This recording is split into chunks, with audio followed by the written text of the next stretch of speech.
Hello, everyone. We're live. We're back, and Chris is missing. I don't know where Chris is. I know. We sent out a Chris, search party.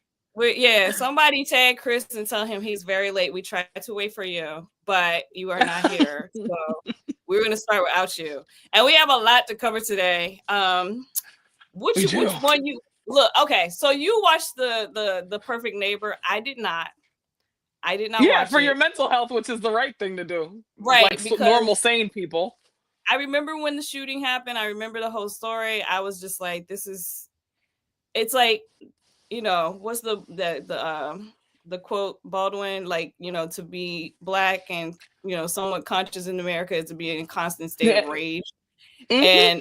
And I was just like, another person killed because of racism, because of entitlement. That was how I felt. So when they came out with the show, I was like, yeah, I can't keep stabbing myself Yeah, that's what it is. living I in mean, this country. that's what it felt like watching it. I'm not gonna lie. It was it's like I don't regret watching it, right? I don't, because I wasn't as familiar with the details of the story because Right. it's such a common story. I knew what happened before. But nobody needed to tell me the full picture of this. A white woman shoots her neighbor through a locked door. I know what's going on Right. there. Like, that neighbor is black. I know exactly what happened. Um, but there were so many other layers to that story. So if you guys aren't familiar, The Perfect Neighbor is a documentary on Netflix that details the, I believe, 2023 So, murder of Adjika Owens, a mother of three beautiful children, and it was really horrific. Susan, I forget her last name. I'm just gonna call her Susan. Susan hold on. murdered her basically. Oh, what Yeah. was that? I Oh, said I'm okay. gonna find it. Yeah, she was convicted officially of manslaughter, but Lorenz, she murdered her neighbor. yeah, Lorenzic, is that, I don't even know if I'm pronouncing it right. I believe it's Lawrence is how you say it. Lorenz, It's one of okay. those Polish last names, but yeah, she murdered her neighbor. So this details like the lead up to it, which is actually horrific, and it makes me think of going back to our last episode. That thing that I said that white people cannot take being on the fringes of society, particularly like white women when they age out of like attractiveness, they turn into absolute crazy people, which is how we get the phenomenon of Karens. The thing Right. is, Susan was so bold in her victimhood, right? She Susan Lawrence, the way she acted, it was the most horrific thing I've ever seen. Like I said, I mentioned the word like histrionic before, and a Yeah. short little thing that I did. She seems histrionic. Like, this woman really lets her emotions make her reality, and it reminds me of in Ta-Nehisi Coates' book Between the World and Me. He Mhm. refers to people like white people as the people who must be white or the people who need to be white, and he also refers to them as the dreamers. And Mhm. I love that assessment because they are the dreamers. They are people who get to use their emotions to make reality rather than living in reality with the rest of us. Right. And Right. Susan Loretz, that's exactly what she did. She made a reality in which she, a single white woman who works from home, is the constant aggrieved party who is being harassed and terrorized by children playing in a lot adjacent to the property that she's renting. Right. And she felt completely comfortable in that, and then further emboldened by a racist law, which was again used against poor Trayvon Martin, that child who was murdered in Right. 2013 Just by George Zimmerman. stand Right. your ground, because Stand your I'm gonna ground. let you, because we're gonna get into the whole black fear thing. But go ahead. Yeah, we absolutely are, because like simultaneously, like she couldn't have been that afraid of these children, because that's what how she tried to do it. She tried Right. to play it as if she was afraid of these children playing adjacent. And now, mind you, she did harass all the children in the neighborhood regardless of race, but particularly the black children, because she particularly lived in a black and brown area, well, Right. black and brown neighborhood. And those are the children that were playing football. So she really made up this reality in which she is the constant victim and that she was genuinely afraid in her head. But I don't even think Susan Lawrence bought into that completely, because Right. how can you both be afraid of someone and then bold enough to antagonize them? So the Right. final showdown happens after months and months. This is all told through body cam footage. This not to spoil, well, if you're watching this, consider it spoiled. It's gonna be what it is, Yeah. guys. I'm Like, not gonna watch it, so spoil away. yeah, Like, I'll spoil it for you. I'll spoil it yeah, because I don't. I spoil honestly, away. I don't. I don't. If you cannot handle it as a person, like, I do not suggest watching it because it's horrific. Yeah, It's absolutely horrific. yeah, It's one of the worst things I've ever seen. It's told completely through body cam footage because this woman has called the police on her neighbors so many times for children playing. But again, every time she calls, she's emboldened when they get there. Well, she's right. emboldened before they get there, and then she's this meek little, oh, I'm sorry, I'm sorry. And every time the police come to her door, it's an excuse. Well, I'm not feeling well. I have a headache, and she's And we've seen saying this all before. this. We've seen this Yes, behavior before. Black people are yes. very familiar with this, being This the flip. aggressor, that be the aggressor and then flip and become the victim when you call the authorities. This is not Right. a new thing. This is like a pattern. This is a playbook. This is something that Yep. white women especially are Yeah. really good at. They're really good at, like, being the aggressor, being the And aggressor, then, and man, then and if you work in corporate America, you're real familiar with yeah, it. like, and then suddenly, oh my God, I'm the victim. Like that, it's infuriating. Part of it It is the is. trauma around the show, and the other is the anger that I feel when I see the behavior, because I've seen it so many times, and it just pisses Mhm. me off instantly. It makes me want to go into Oh, a yeah. rage again, constant state of rage. But keep going, Oh, yeah. keep No, spoiling. and it makes perfect sense. Like, that's the thing. Like, this was a full case of white woman tears. Now, the next thing we talk about after this will not be that case, and we're going to talk about the No, difference between the two. But this right, is a full case of like white woman tears. Like, this woman was able to make herself the victim while still being bold enough to aggress these children. And there are multiple incidences in which she did aggress these children. She's running up to them, cursing them out, calling them slaves, calling them hard ERs, telling them they're dirty, calling them the R word. Like, every slur in the book, this woman used against literal children. And when I say literal children, I mean, like, not even teenagers. She was calling that children. On the final incident, which led to the murder of Miss Owens, um, was her take well her Miss Owens' well, middle son, I believe, not the baby, because she had a small, like, toddler when this happened. But her middle son had been playing in the adjacent yard again, which he is perfectly in his rights to, because it's nobody's property. It can't do anything. right. It's near the woman's house, but so what? She feels entitled to control the property. But go ahead. Exactly. She felt 100% entitled to this space that's clearly, like, not Like, hers. I am in charge, and you Yeah. things, you Little don't hard deserve to be ERs. able.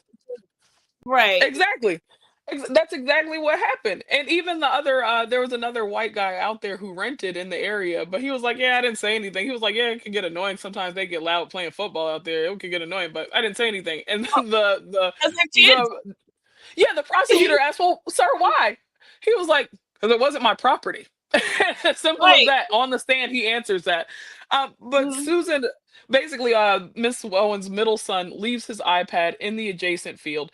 The little boy goes over to get his iPad. Susan had taken it at this point, and threw it on the ground or something crazy like that. So he goes to get his mother. After he goes to get his mother, of course, Ms. Owen, because her child's iPad is being, first of all, she insulted her son, and she's been Right. doing this. And she's a Um, mom. You do and she's something a to my mom. kid, I'm showing up. I I'm understand the whole. absolutely going to show up every I'm time. showing up. I'm showing up. I get, like, this is why Yeah, it's such a she's a touchy thing. mother. It's so It's justified. it's There's so nowhere she was wrong in this situation. Yeah, like I Nowhere. said, this whole story triggers me. I'm a mom, and let me tell you, you mess with my baby, Mama Bear gonna come out. Every You time. gonna and you don't want Mama Bear to show up. That's not Every who you time. every time. And so she was antagonizing these kids. She wanted this fight, and She did. she knew what she was gonna do, and that's why she's in jail. But Yeah. the whole, it's like I said, But it's even so. the way she tries to describe Ms. Owens to the police, like the actual interaction, this woman lied and said, so she calls the police.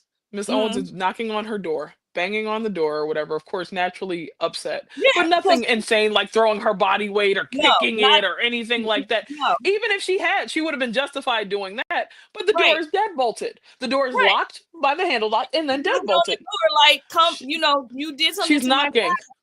She's knocking. Please come out and talk to me about this situation. Please come out Right. and talk to me about this situation. So Susan calls the police. 2 minutes later, fires a shot through a locked door Yeah. and murders this woman. Yeah. Mind you, she had already researched stand your ground law before this, right? Which comes out later on in Discovery. So she actually gets to be free She for a bit planned it. after She this, which is planned it. normal. She She planned it planned it. 100%. I think And she thought she was gonna get off. she thought she was going to get away with killing a She black did. woman because She did. in this country, the whole let's just talk about the whole black fear thing. You Oh, know, I'm sure you as a tall black woman, me as I'm not as tall as you, but I'm a yeah, tall I'm black super tall. woman. Right. I'm not sorry, but I'm a tall black woman. I'm above average height. The Mhm. amount of times, how many times have you been called intimidating? Oh, it's not every day of my life. Between this height, this personality, and then this And we're voice. not intimidating. We're No, not intimidating. Like, no. not at Lovely all. Like, people. yeah, I might be tall, but I've always, I'm not as thin as I used to be. But I'm thin. I was thin like my daughter. She's a tall, Right. model thin. There's nothing scary about Mm, that child and that body. But the fact no. that so many white people, especially in a work environment, because this is usually where it happens, where they're like, oh, she's intimidating. Like Always. it's this thing that you have It this. never They put stops. the stereotypical, oh, well, black people are scary. We're Always. scary. We ain't the Always. ones shooting up places all the time. We're not Exactly. the ones shooting people. We're not the ones premeditating murder against our neighbors for minor inconveniences. So like that's what I No, don't understand. We're not the we're one not, like who get bullied one time in school and then all of a sudden like for the rest of our like we lives have we to wait shoot the 50 whole years and go school shoot up. shoot the school up. Right? Like We're not those people. We don't like black women, especially. We don't rage out and have care and emotion. child at We're all. not. We're not the scary ones. And when But they look, when women do actually have a crisis, like literal crisis, mental health crisis, because to be black in this country, particularly if you're on the darker end of the spectrum and a right, woman, is to literally get the most shit from everybody ever. So it is literally crazy making. And then the world gaslights you about it. They gaslight you about colorism. They gaslight you about racism. They gaslight you about misogynoir. They gaslight you about class. They gaslight you about everything. So in order to like even survive, you have to be a little bit fucking crazy. So they naturally do have a mental health crisis, they immediately try to put them in jail. Like poor Sandra right, Bland. And you end up dead anyway. So it's like right, it's always something when it comes to black women. It's always like a reason. Like it's always like this thing. Like we're both these beasts of burden that are that are supposed to be doing all of this work for everybody else, and then we're also supposed to be right. soft, and we're also supposed to be this, and we're also supposed to be that. And I'm just this world It's is maddening for black women, and exhausting. I'm It's surprised we don't. exhausting. I'm surprised there's not black female mass shooters. Like seriously, I'm surprised there's not. If There should anybody be. deserves, wait, Yeah. if anyone actually has earned the right to be To a have a mass mass shooter, shooter. it's a black woman. I'm just Yeah. being honest. Like the stuff that we Seriously, every single day of our lives, the stuff that we literally. see happening around us, and the privilege that other people have, and the fact that we have to work so much harder and do so much better to just get a tiny touch of Fraction, that. a third, a quarter, Like, a quarter like of that flame. anybody deserves to shoot up a whole bunch of people. It's black women. We deserve it, but we Yeah, don't because we don't. are. I mean, I'm gonna be honest. We're more evolved. We're more emotionally intelligent. We're able to Yeah. assess situations instantly, and as many times as we get angry, like I understand, this woman being upset with her son, but most of the time we de-escalate stuff. We So much de-escalate. shit. We are the Oh, de-escalators. That's the crazy thing. It's it's a constant exhausting. de-escalator. Like how We're many times constantly. have you seen, remember in the club days in like your 20s Oh, and in our 20s, and how many women there've been like outside of a club, like calming down some insane fucking man before he shoots the place. what Oh, are you? babe, don't, babe, Right. chill. Like, we're the Always, de-escalators okay, in every let me just be situation. honest. Boston is a different place. Oh, Boston, let me tell you, it Boston. is. This Boston's is an a aside. quiet place. Boston is an interesting place. Boston was the only place I knew where girls fought regularly, and I was like, wait a minute, hold on. Listen, women from Boston are some of the toughest young men I've ever met. Let me tell you, like They're tough, boy. like I got there when I was 19 years old, and so or 18. I arrived when I was 18. I turned 19 when I was in Boston. I was going out, and I remember thinking, because I like to go out then, and I like to be cute. And one thing I'm not gonna do when I'm cute is fight. Like if I get all dressed up, Right. like Oh we no, gonna we're gonna be de-escalate everything beautiful. because we Yeah. outside. Hey, calm We down. You having a got good it. Whatever it is. whatever it Right. is. I'm not fighting. I'm too cute today. Leave me be. Like I don't Right. we not like if it would be different if I was outside with some Tims and something like well, okay. But Right. Boston, the girls would be fighting there. Like I was like, They oh, tough than okay, a motherfucker. they are the Boy, toughest. Boston. Even though, listen, the white women in Boston, I'm scared of. Those are Listen, the toughest white women on the okay, face of the earth. it's Okay. really funny because I grew up in DC. DC didn't really have any tough white men or women. So Yeah. when I got to Not Boston, I Boston. was like, Those oh, okay. massholes are The something white else. people in Boston are hard for real. Like it's for real. Hard, They hard really body, earned it. tough They white earned it. people. Hardcore, They did. I'm scared of them tough white white people. people. I'm scared of them white people. If there's any group of Yeah, white, like, listen, they the there's a real lot ones. of pussy ass white people, but Like those white people in Massachusetts, but not in shit. Boston. Now, Y'all got that. Like, okay, massholes are a white people, different y'all breed. tough. Them motherfuckers tough. Those are the descendants of bank robbers and fighting Irishmen. I ain't Super fucking with tough. And Boston, they boy. big. They're They big big as too. hell. Big They're burly big. women. Strong accents.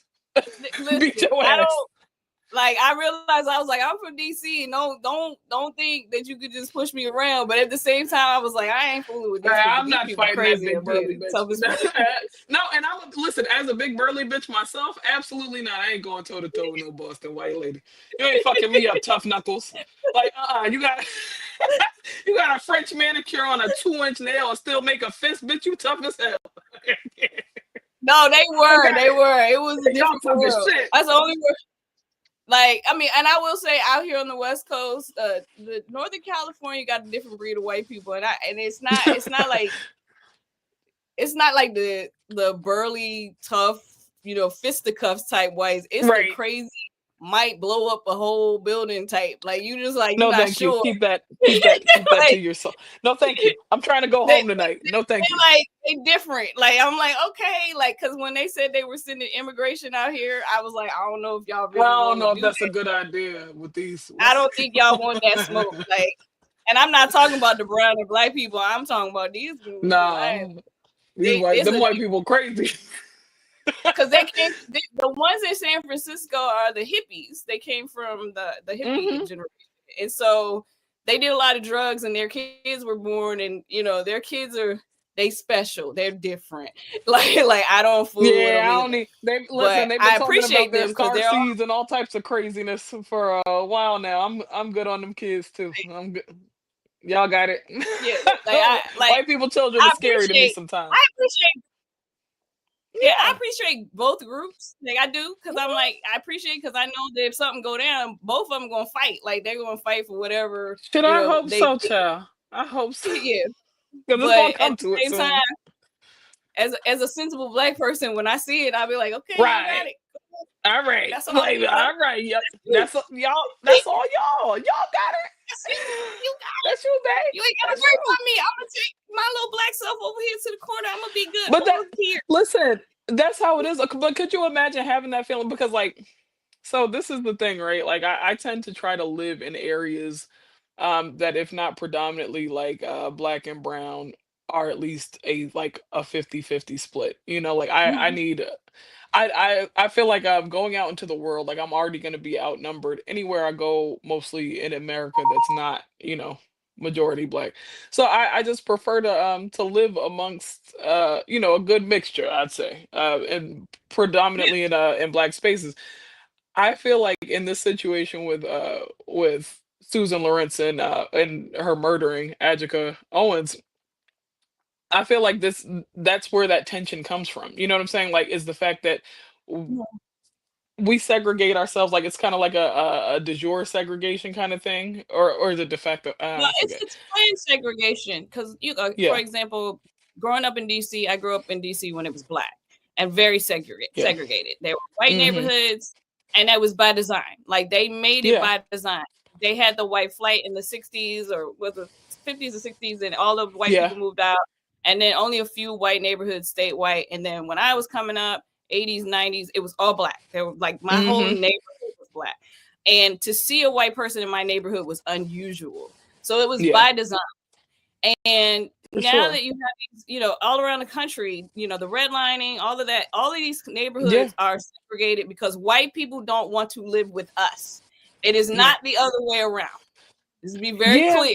for me personally, it is. But for everybody else, yeah, as a whole, we aren't like that as like a people. You know, for Right, me we not. personally, it is for safety. Right, It's for just for safety. safety at this point. I Yeah, don't. I feel like it's a comfort thing too. We're familiar with Yeah, each other, and we don't have to put up with the harassment from white people because when white people come in, that's what it is. for example, when they started gentrifying DC, right now, shout out to Howard. It's Howard homecoming this weekend. Florida, Hey, yeah, at Florida and Georgia Avenue is an intersection not too far from Howard University. They started gentrifying that area a couple decades ago, which was insane still to me to this day that it's gentrified. But there is a store that played go-go music. I don't know if you're familiar. You should be. of course, Okay. girl. They play go-go music for decades on that corner. There's a store that played go-go music for decades. They had a speaker outside. When the stores open, they play blast go-go music. I remember that when I was growing up. That's what they do. They've been doing it for Yeah, decades. White people move in. Gentrification happens, build some condos at Florida Avenue and Georgia Avenue. Suddenly, white people say it's a nuisance. There's too much noise. Turn the music off. child. Oh, We're brother, filing. my lord. This is this is why we don't like to share our spaces That's because what I'm you're saying. They're doing the you're same thing in the Bronx right now. They're trying to gentrify the Bronx in it New ain't York City. trying. I've been to the Bronx recently and it was gentrified, Yeah, but you you see, come there's to no a more neighborhood, uncles on the corner playing dominoes, and that's like you took the soul out of a place. Y'all go to a right? neighborhood and everything that's cool about it, you suck away Right, because of your right. own So fucking you, white you come in convenience. and you try to tell people who've been there for decades what to do in their neighborhood. You are new. Right, You acclimate to the neighborhood. You don't make the neighborhood acclimate to you, and that's the problem. It's the same thing in Oakland. On right. Sundays over at the lake at Oakland, they do drumming. That's what they Yeah. do every Sunday. The people are gentrifying Oakland. They're like, oh, we don't want the drumming on Sunday. It's been happening for decades. Like, shut Like the fuck up. It's like a feature. I was like, they want to live in Disney World, like literally Disney World. They want but cities to feel like in Disney World. they want to come in and control the space, which is it goes right back to the same thing with this Susan lady. They Yeah. feel entitled to control spaces that don't belong to them. Yeah. And when they can't control the space that doesn't belong to them, they have a tantrum. And that is what was Every happening with time. this crazy lady. And it's duplicated over and over because white Mhm. supremacy has made white people believe that they are in control of everybody who they think is lesser than them. Doesn't mean that people are Yep. lesser than them. If they believe that they're beneath them, they believe they have the right to control them. And that's it. That's the Yep. biggest issue. It's like and when you let them know you don't have any authority here, then they flipping out like, And and they think anything other than like constantly affirming and kissing their asses is persecution. And that's not a statement based in reality. Like I'm listening to this woman and she was so clearly like belligerent, right? The cops are right. questioning her. So she also gets arrested. She has another charge for hitting a neighbor's car as well. So when the cops banging on her door in the middle of the night because he has her on, no, not hitting a neighbor's car, it was damaging a neighbor's fence with her car, Mhm. like she ran into it. So you see that she's obviously escalating, she's obviously having multiple problems with other neighbors, she's obviously like escalating in violence, right? But they're Mhm. still treating her like, when she finally comes to the door, they're like, "Oh, well, can you step out?" Oh, and she's like, "No, I don't want to. No, I don't want to." Blah blah blah. And Because they're trying to get her to fuck. They're trying to arrest her. And I was like, "Why does she get the benefit of the doubt?" Because if it were my black ass, you would have grabbed me by my fucking head and snatched me out of my goddamn house and threw you me wouldn't on the even ground. ask. You wouldn't even Yeah, ask. wouldn't You even be a wouldn't even. question. Yeah, It wouldn't even be a question. we don't get the benefit of the doubt, or we don't get to be treated like humans. Right, That's a human treatment. Hey, can you please step outside? You right, know, right. Like, and that's like That's the craziest part of it. In the interrogation room, and again, she was free for a while. It took like a lot of public pressure, and they were building that case slowly as well because they had to, of course, they were in the or the investigative process, and then they find the information on her phone, which proves that it wasn't stand your ground. Because again, once she wasn't in fear. The timeline wouldn't make sense for her to be so in fear because she shot 2 minutes after she called the police instead of even waiting. There was no damage to her door, so you could tell Ms. Owens wasn't trying to break the door down at all. And again, they find on her phone these searches for Florida stand your ground law and how Right. unevenly, like that's the crazy thing too. In her research, she became aware clearly that the stand your ground law has been unevenly applied in Florida, regardless, right? Right. Um, if it's a white person killing a black person or Hispanic person, they're likely to be able to invoke it with no problem. But if it's Mhm. a black or Hispanic person ever, they never had to use stand your ground effectively in Florida hardly. I like it's like maybe a slight chance, but that's never the case. So she Right. becomes aware of that, and it's like she's so emboldened, but she still clearly views herself as the victim. So they're asking her in the interrogation room, would there be any video of you being called, well, of you saying the N word? She's like, I don't know, it may slip out. And the prosecutor, well, in the cops like, in what context would that slip out? And she's like, I don't know. Well, for me, I was always taught that it just meant an ignorant person, which is like white people's like go to. And I'm like, no, but you lying fucking cunt.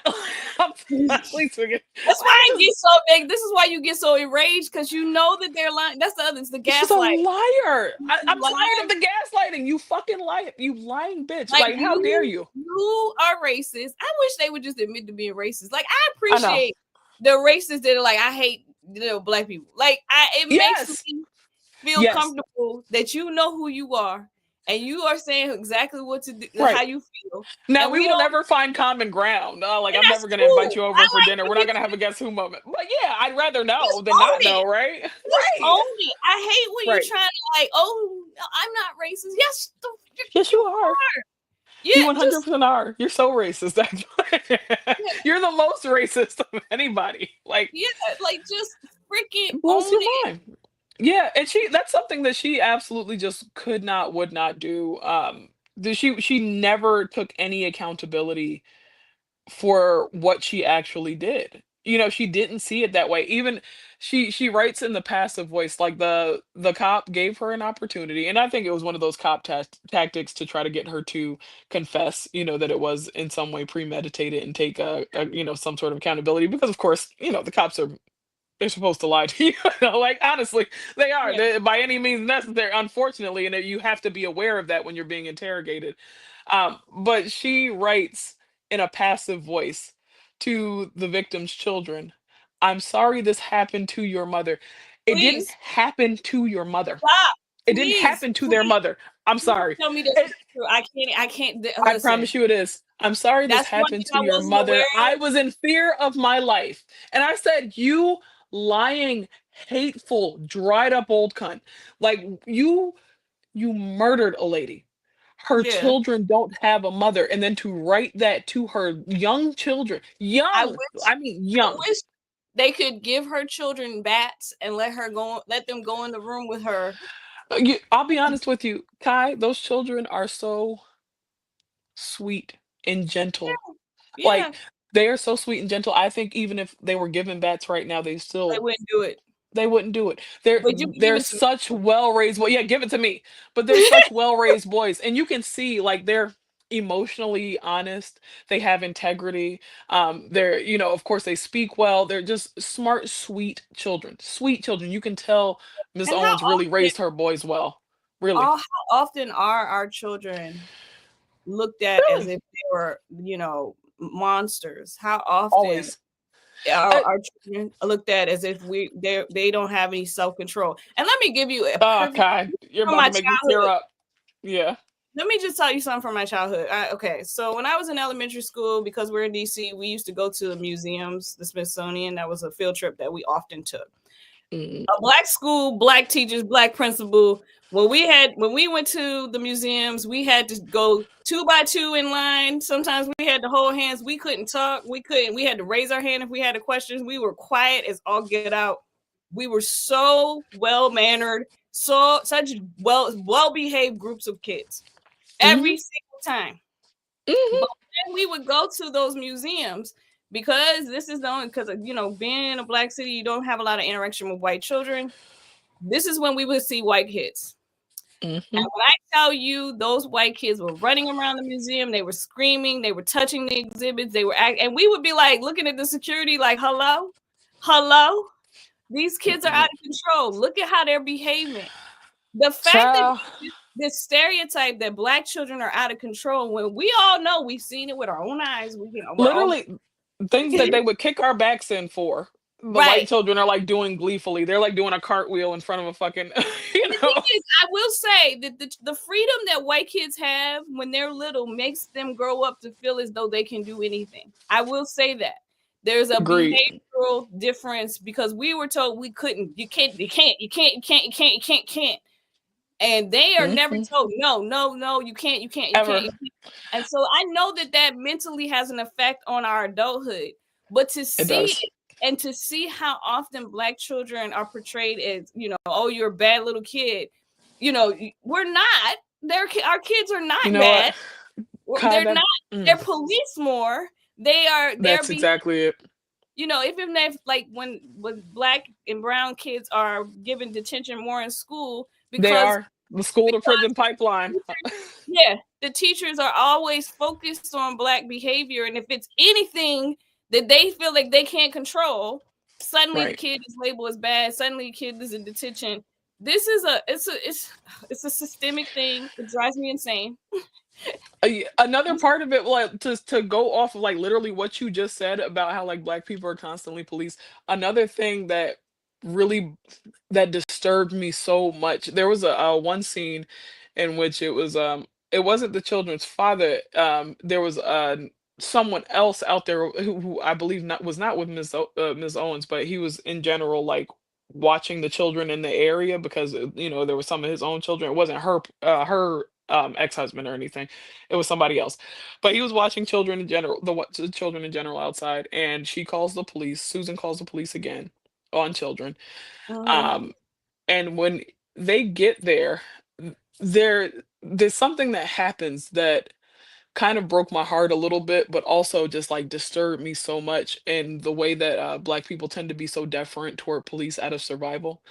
So there's a white cop is talking to this black man, and they're both reminiscing of the days where, oh, back in my day, children could, well, if a child acted up, the neighbor would come out and yell and blah blah blah blah blah, and then the black man goes, oh yeah, and if they were cool enough with your parents, they beat you, and then you send you home and get another beat. And I'm like, this is so insane. Like, this interaction is horrifying to me, like really just Yeah. thinking about it.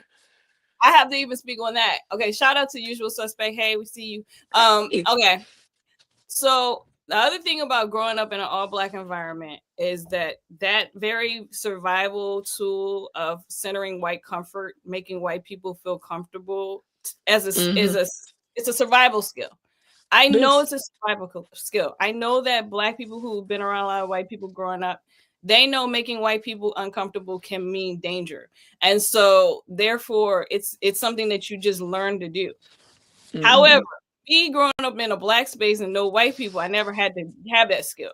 So the first time that I'm around white people and they're the majority is when I moved to Boston. I'm a young adult at that point, and I Mhm. don't sense white comfort, and it was a thing that really it really throws white people off. Like I've never It had it, does. and it's one of those things that like they're just like you just see them glitch out right away Mhm. when you don't center their Absolutely. and so I know that this is a survival skill, but I also know that my background, like if you're the person who grew up in an all black space, you ain't even thinking about their comfort. Their comfort is not, Right. it doesn't mean anything. And so that's the other thing is like they really feel that black people need to defer to them as for their All comfort the time. All the all the time. time. And it's horrifying to look at like happen in real time though. Because like I Yeah, as much as I understand the need, because it is survival, it is literally a life or death thing. it's survival. But Yes, I agree with the usual suspects. It reinforces that main character syndrome. And it it also does. it adds to that thin veneer of like post racialism that's like common in like now the post Obama era, right? Like Mhm. we're not post racial. We'll never be post racial. We'll The never the be. main conflict in this country is the fact that we are not slaves. We are Yeah, not still slaves, right? we're And they not. cannot use us. We're not Like enslaved, and yeah, we're not beneath yeah, you. And right. we have stuff because part of the other thing is like they get so upset When we that black have people have stuff, houses yeah, and have cars and have jobs and have education and right, have more than them in some cases, and that just right. throws them so far. I don't know if you saw Vanilla Gate last week. Did we talk about it? Like Oh yeah, we did. it God, just can't even get vanilla from your neighbors without it being right. called a It liar. just really throws them off. It It's just does. because and it's only because racism has taught them that they're better when they're Yeah, not. absolutely. And it's just Absolutely. like they say we are not. Let's see what this is. We're not our grandparents, and they ride on compute. Well, in some ways, I am my grandparents because Yeah, I was about to say I can't say that. my I can't grandparents, like, and I get the sentiment, but like all honor to my ancestors who my survived. grandparents, they were not. Right. They listen. You don't want no smoke from the Dillard family. Let me tell you. Yeah, no, I venerate the people who came before me. Like it's actually super important that we do understand that existence is resistance in its own way, and the fact that Yeah. our ancestors resisted If by continuing to exist and get us here, that's a beautiful thing. We have to give that. No shade, no shade though. I okay, oh, appreciate the yeah, sentiment, but like, I'm a third generation Howard right, University graduate. Like legacy, legacy, legacy, right, not a lot of white families that can say they have three generations of of college graduates exactly. like that. And that's a big deal. Like people think, that's why they get mad at people like me, because I'm presenting all of the things that they don't have, and they've been told that they're supposed to have more than That me. they're entitled to, right. Right. So that's part of the problem. Speaking of entitlement, let's move on to the next one because this lady that made me super mad. Oh dear. You ready? Can we talk Yeah. about the idiot that's in the White House for a moment? Yeah, let's do it. Let's do it. I hate covering them. Okay. I hate covering them. I hate covering, but this But is we here. we okay. So this idiot has decided to demolish the entire East Wing. It's gonna look so ugly. It's gonna look like those McMansions that have like the big garage in the front and then like little house to the Decided side. to demolish, which is okay. Do y'all see this? Can y'all imagine? I posted about this, but can y'all imagine if Obama had torn down Girl. wing of the White House? I'm like, Can you imagine? I just want to talk about it for wait, just hold up. Kai, do you have a picture of what he did to the Rose Garden? I don't think we should even allow him to do it. It looks like a nasty 80s palazzo. Like it looks like a whites only outdoor eating space. Like it looks I don't have horrible. I just don't. And then he He's did so this. tacky. He's such a tacky bitch. Like that's the worst thing. He has like permanent fucking 80s brain. My God, like he's gonna put this tacky ass like gilded everything, fucking ballroom in a $200 million ballroom, and people are just giving him money to destroy the fucking White House for what, bro? Like you don't build a ballroom for a house that you don't plan on you only plan on living in for the next 4 years. That's number one. Let's talk about that. But then it's like it's gonna be fucking tacky and ugly. And I don't know which one is the bigger crime at this point. Because we've seen like all the Trump hotels. They all look like shit. Mar-a-Lago looks like shit. Everything looks tacky and vulgar Yeah, and like unnecessarily opulent. It's like a cartoon of what a rich person should do. He's like a Scrooge McDuck living in fucking like real life, buying I like weird just rich people shit. and the thing is that white people will allow this man to skip all the rules. He didn't ask permission from the National Historic Society. He didn't get I don't permission from Congress to make any renovations. What beyond the fact he's destroying the whole he took the whole East Wing down. He just does stuff. This is white privilege in action. I just I want you swear to guys God. Like, and then the lack of outrage from his own base who were like, America first. He literally tore down a White House. He is a tacky bitch too, and it's gonna be tacky and nasty and cheap looking. Like all that money for it to look cheap. Remember when he bought that airline back in the day, No, and the but I planes agree. wouldn't fly because he put all that goddamn marble in the bathrooms of the planes because he's a fucking idiot. Like, No, oh my god, I don't he's remember such that, a but I fucking do animal. remember. I remember when he built the Taj Mahal in Atlantic City because Oh my yeah. family, my dad's family's from Atlantic City, and I remember walking through it. I think I was 12 when it was built, something like that. Oh brother. I don't somewhere around that age, and they finally opened the Trump Taj Mahal, and I remember walking through like, this is the ugliest casino. Like, it It's was so so fucking tacky. ugly. And It's let's not so even talk about the tacky. fact that he bankrupted it. He bankrupted it like what 3 years Was later, and then so yeah, because my there was a time when Atlantic City was like Vegas, and it was like the heyday, and it was like it was before the Vegas. shit. Yeah, And in that time it was really, really, really pretty and nice. And then he built that piece of trash. And I just remember walking through like I actually remember that moment of like they finally opened it and I was like, this sucks. Like, it it was sucks just so bad. Like, and so but he immediately bankrupted it and like two other casinos that he bought down there, and I'm just like, this motherfucker is such an animal. Like he's such a fucking and idiot. Like he's allowed to fail upwards so many times. Like it's kind of fucking crazy, and all the other idiots fucking love him. I My don't lord. want anybody to think I have any compassion for Trump whatsoever. I do not. I just want to be clear. However, I Yeah. do see this like I see that he is a person that no one has liked, including his parents. His parents don't like him. His family doesn't like him. Nobody Yeah. likes this person. He's never had friends. He's Nope, desperate to not real ones. yeah, he's never had friends. He's desperate to be accepted. He's desperate to be liked. He's desperate to feel like Obama. He wants to feel like Obama.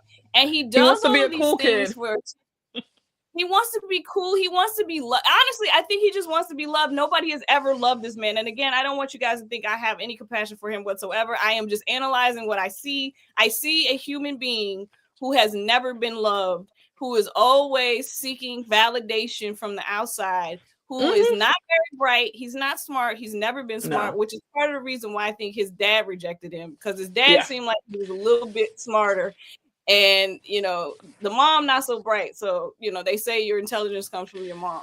But So his even dad, listen, even mom in this situation, even mom knew he was a piece of shit and said, God, please, I hope he doesn't get into politics. Even his can mother, and you she's a imagine fucking if both your dingbat. parents Yeah. rejected you, like were like like Yeah, it's too like much. yeah, It's they too don't fucking much. And they're all like little crazy looking people too. Y'all should look up right. what his I parents know look his like. mom looks crazy as hell. Crazy as shit. But like the fact that no one has ever liked this man his entire Mm-mm. life. That's got to be a messed up existence. Like, I realize that he's got a really messed up background. He's got a whole villain or origin story. I get that. He's still He a horrible does. person, and I don't He's- care. But I just can't imagine like nobody likes you. Nobody, even the I people think that that's are their like whole administration though. Like I'm not even they joking. Like don't like him. Stephen Miller is so fucking unlikable. Like even people who went to like high school and college with him are like, this motherfucker is weird. We hated him. He was always weird like this. We don't understand how he got into this. Like, and he found like the one woman who's as batshit crazy as him that would accept him, who was also Jewish. And then Mhm. fucking Pete Hegseth is a weird, freaky rapist, and everybody also agrees that he's like a weird guy. Like nobody Yeah. fucking liked him. He's super aggro and strange. Whole administration full of fucking losers. Like JD Vance has changed his name like 3 times. He clearly It's has just a identity bunch of issues. rejected, like people nobody likes you. Yeah, Like, and yeah, I don't all know of if them. that's right. I can't imagine. Like, Same. I know there are people out there who don't like me. That's fine. There's not going to Yeah, be everybody's not going to like you, and that's okay. But for the yeah, most part, and you shouldn't care. I don't care.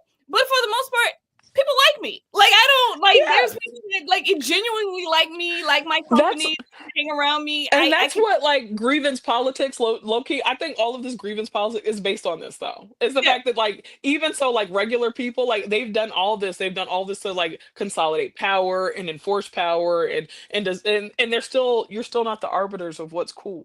You're Right. still fucking unlikable. You're still fucking repulsive to regular people, Right. like when you go out into the world. And it's crazy, like they still like rail against it. That's what all this manosphere shit is about. That's what all this Right. racist shit It's is just not about. like Like you guys aren't fucking you. likable. Instead of like cultivating skills that would like make you more interesting and get you in touch with people who have common interests as you, you're so Or busy just trying do like some. Elon Musk wants to be a cool guy on Twitter so bad that he bought fucking Twitter overvalued by and, like 20 and billion everybody left. dollars. And And everybody fucking everybody left. left. And it's a goddamn cesspool and nobody wants to be there anymore. And everybody's like, "Oh fuck, yeah, Threads, Blue Sky, everybody's doing something the fuck else now because he's a fucking loser." Like Yeah, he's truly a fucking loser. And you couldn't even pay people like he fixed the algorithm so that people had to see his stuff and still people don't I want to blocked fucking interact with him. Yeah, I because he's blocked his fucking account. weird. He's Yeah. fucking weird. They're He's a mostly weirdo. usual suspects, and they're mostly sociopaths raised by psychopaths who only ever had them to further their bloodline. There was no love there. Absolutely. That's that. Yeah, I Yeah. agree. God damn, that was succinct. That was a Right? succinct and good Okay. assessment. That was astute and succinct. Yes. Thank you, usual Like, suspect. God damn, that was they good, boy. blocked it. Bars, clock, bars. That's, Yeah. damn, he ate that up. Well, damn, you ate that up. Cause seriously, they're fucking crazy. Like, and they're still Yeah. such fucking losers. Like, Joy said that. Joy Reid said that on her show a couple of weeks ago. That's the truth about it. They're all so mad because they cannot fucking take the fact that we still don't like them. Normal people still don't Right. fucking like you. You're still not cool. You're still not attractive. You're still not fucking. Like it doesn't Mhm. matter. Like you And can they can't. use as many people as you want, but they're still not going to fucking love Right. you. I You're still don't. unlovable, Right. I can't relate. Like, there's people who right? I can't relate. Like, I can't, like, I go out into the world and people smile at me, strangers, and people talk to me, and, people feel comfortable with me, and they will never have that. They never have that kind of acceptance. And I think part of the reason is that they just constantly like trying to buy affection and trying to get people to like them. And it's like, dude, self reflection. You need Literally, reflection. Why don't literally. people like you? Like, and I don't think Trump is smart enough to figure that out. It's He's like just like a woman. honestly, no, seriously. I Seriously. They're right. serious question. Yeah, because they might not be human. I don't know. They're like lizard people or something like that. It's like, but you know what? We often talk about, and I've said this before. We often talk about what like epigenetically enslavement did to us as a people, but we don't talk about how epigenetically it also impacted them. Like how Yeah, dehumanizing it has to be to have sold your own children back into slavery, to have witnessed barbarism, to have hired people to like to have systematic rape, torture, murder, starvation, to witness that on a daily basis and to like truly dehumanize someone because you can't kill people. You know what I'm saying? Like even a soldier will tell you that you can't kill people, you have to dehumanize them. But like what does right. that do Well, the thing to is that people? you become completely desensitized because they are violent people, and they've been a Yeah, violent people for sure. before less before slavery. They were Yeah. going around the world, inflicting cruelty and harm to Yeah. multiple people around the world, and they were doing it to themselves.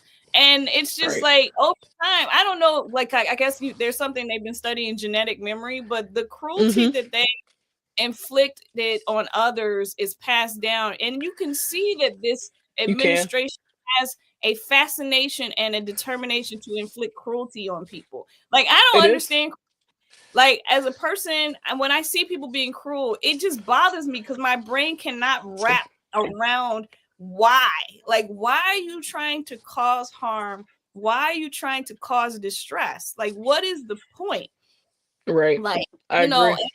and I come to the conclusion is it must give them pleasure, but that has to be a whole, psychological thing that I just don't have, because I can't for the life of me figure out why you want to harm other people. It just doesn't make sense. Like, to me, I'm like, I don't ain't nothing in me that wants to harm people, like, at all. Like, I'm Literally. not like And it. I don't see the point of it. Like it's even like even the concept of like revenge, which I'm totally cool with. You know what I'm saying? Like I wouldn't let that take over my entire fucking life. Meanwhile, this asshole's still mad about like that election 5 years ago that he lost. He's still Right, settling beefs. Like, he's still trying to go after Comey, and that was 10 years ago. That was right. like 10 fucking years ago. Well, Let it almost go. 10 years ago. Like I Let it don't go, bitch. God trust damn, you're me. so petty. Like I trust me. I've had plenty of people do really horrible things to me. Right. I just move on. Like I'm not. Yeah. I'm not. Like you just What cease the to fuck else exist. can you do? Like Like, do you not like? I'm not. I don't. I'm not going to be thinking. Like when I say I'm literally not thinking about you anymore. Like oh you did me dirty. Bet cool. Literally.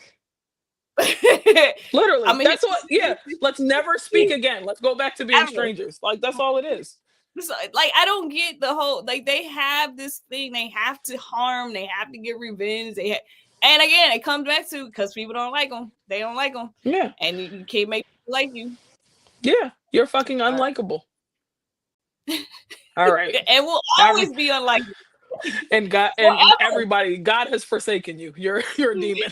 Get out of here. I know, I agree. This is where we are with it. But yeah, it's a sacrilege what was done to the East Wing. I Yeah, hope people are understanding now that this honestly should be the let them eat cake moment. And I don't think these fucking idiots are oh like smart well enough to fucking realize it. the SNAP benefits being delayed is the let them eat cake moment for sure. Yeah, oh, absolutely.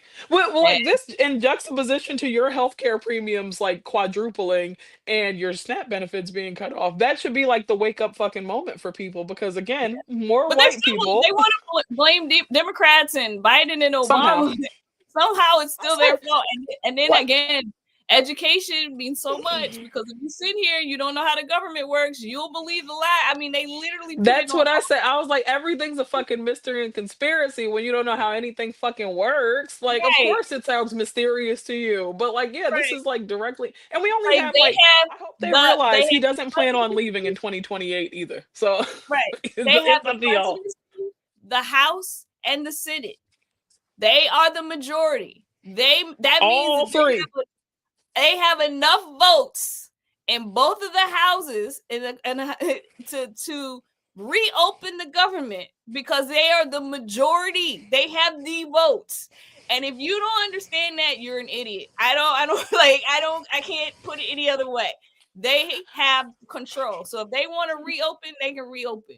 They're I was just like, I choosing. don't understand what the fuck is wrong with you. Like, and then like he's encouraging, even in my state, of course, he's encouraging more illegal gerrymandering so that he can keep Because they gotta control of the cheat. House and the Senate. They gotta Yeah, cheat to win. They can't they win. do every time because like even abortion, Mm-hmm. wildly popular in the U.S. Over 2/3 of Americans agree that abortion is healthcare and it should be a human right. And it's still, it hasn't been codified. Now, I have my own like irritations with Obama and everybody, Biden, Obama, Clinton, Carter, Nobody's perfect. everybody. Yeah, nobody's Nobody. perfect. We with no gods, no kings, right? So Right. I say, like I have my own beefs with them for not codifying Roe v. Wade beforehand because they don't understand Roe v. Wade didn't. It wasn't just abortion rights. It protects like your individual sovereignty on like a couple of different levels because people don't understand how laws work either, right? Right. Um, so they don't Please don't get realize me that, started on that. I, I get so oh my annoyed. gosh. I I was get like, so I annoyed. hope you realize that falling, like they don't realize that Roe v. Wade falling and all the smaller decisions that led to that are really just encroach like it's a surveillance issue. That's number one. It's tracking, Mhm. it's like it's a million other different little things. It's your own right to your own bodily autonomy. You Right. know, like they have made a world in which now the individual is not an individual anymore with guaranteed rights, but a corporation is a person. And I said, I want Right. y'all to realize how fucked in the head you guys have made this like situation, right? Like, and like Kai is shaking because Kai went to law school. Kai knows exactly what's It going just on. makes me like, when I started screaming. I've been screaming since Obama was in office, and they didn't see the next Supreme Court justice when what's his Oh name my died. gosh. I have been Oh my screaming since god. then. They have been cheating since then. And don't even let me get started on being in my 20s and telling people to vote in the midterms. Don't even get me started. Girl. Okay, I've been at this before I went to law school. I've been at this a long time, and I'm really angry. And I try, like I said, I have to I can't watch that show, The Perfect Neighbor. Like I have to limit my time on the internet Girl. because I I'm in a state of rage, and I got too much going on in my life, my real life. I can't be mad all the time. I got to take it in Yeah. pieces No, because real shit. it's just Real like shit. the fact that people don't have a basic understanding, just a No. basic understanding. I don't need you to know every single law and I don't every article of the Constitution. I don't I need that. say that I say that all the time. I'm like, you don't need to know every little bit of it, but you do need to understand why it's Just like, the the basic, Dobbs, you need to understand like basic legal case like basic.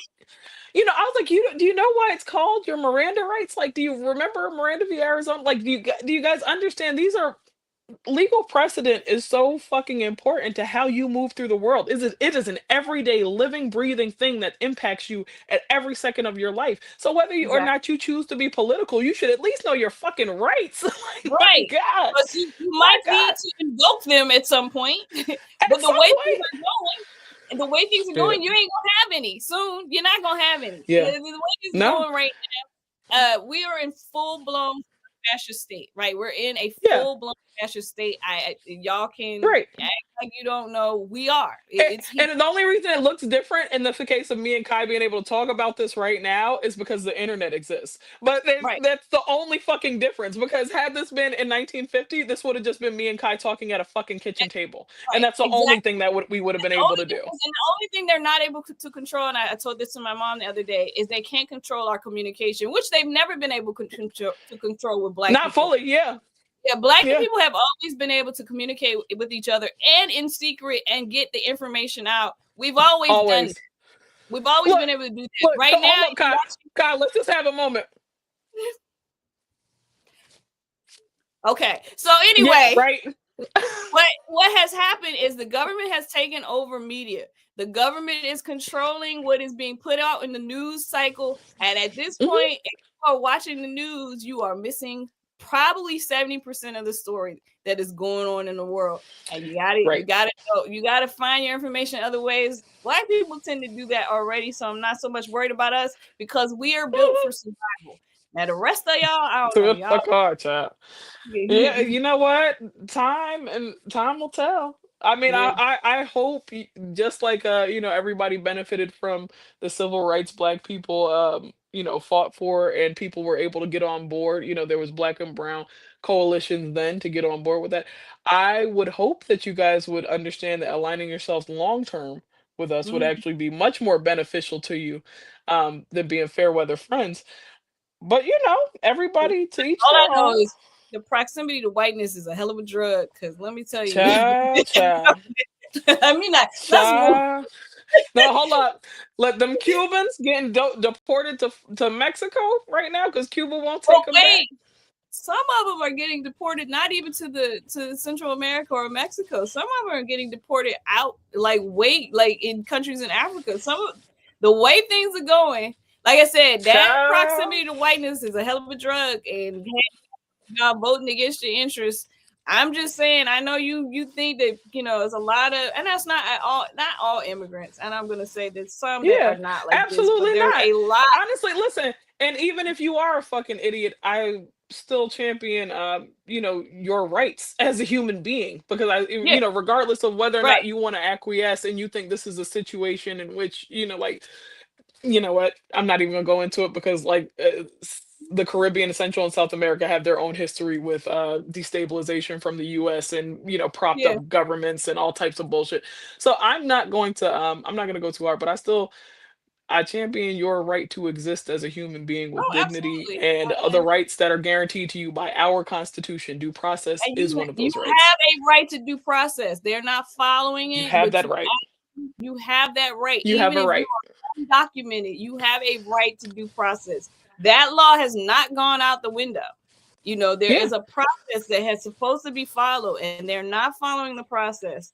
But yeah, okay. Now I'm gonna Yeah. move on because this is pissing me off. Yeah. Yeah. I'm Sorry. getting Sorry. angry. Sorry. I can feel We my got look. lost in the I'm getting sauce. tense. Do you see the tension in my body? I'm getting ah! Okay, this one's gonna make me mad too, but it's mad in a different way. Yeah, let's go forward. This So pisses boring. me off real All bad. right. So there's a was a DoorDash driver last week. Yes. Yes. Yeah, she said yes. Now you sent Yes. the video, but I hadn't even seen the video. I'm gonna tell you, I read the story. I hadn't seen the video. I saw the conversation going on about it, and I was like, any man, and I posted this, that orders Mm-hmm. food delivery, Mm-hmm. then leaves the door open with the lights on and his Child. pants down while he's on Is the a couch, fucking pervert. predator, is a predator. Full stop. It's a predator. Like A I don't predator. care what the circumstances are. This is Child, the behavior of a predator. And all the people that were rushing to defend this behavior, this act in itself. I picked up my phone. I made a order. I went to my door. I opened it up wide. I turned the lights on. I pulled my pants down and I laid on my couch. Full stop. This is predator behavior, and I know it's predator behavior because I've been around men, and men do shit like this. This is something all that the men do. time. This is something that men do. Predator men behave this way. And I don't care if she walked in the house. I know she didn't. I saw the video. You sent it to me. But I saw people like, oh, she walked in or she opened the door. She She didn't. did But not. She didn't do any of those things. That's another part even that if she pisses me did, off. even if she did, he's still a freaking predator. This is Hello. predator behavior. Like there's no excuses for what Right. he did. He Listen, is if you go on a date with a man and go back to his house for, like, say, a drink, and he goes to the bathroom and comes back out naked, guess what? He's a fucking predator. I know they he's a made it look predator. cute in How I Met Your Mother and whatever, other shows. It's like, oh, the naked man. No, all that shit is predatory. All that shit is fucking It's, weird. it, Let me and say, it's go ahead, go ahead. I just want to I'm sure this has Mm. happened to you. I've had men expose themselves to me, not Girl, just so online, in person. 12 years old So at a like to me, park. it's Like, like they're men do disgusting. this because they've been allowed to be predators and be unchecked predators for so long because of patriarchy, and everybody brushes it off and they try to make the women the bad guys, like, oh well, she shouldn't have been there, or what was she wearing, or why was she there by herself. Why the fuck is his pants down?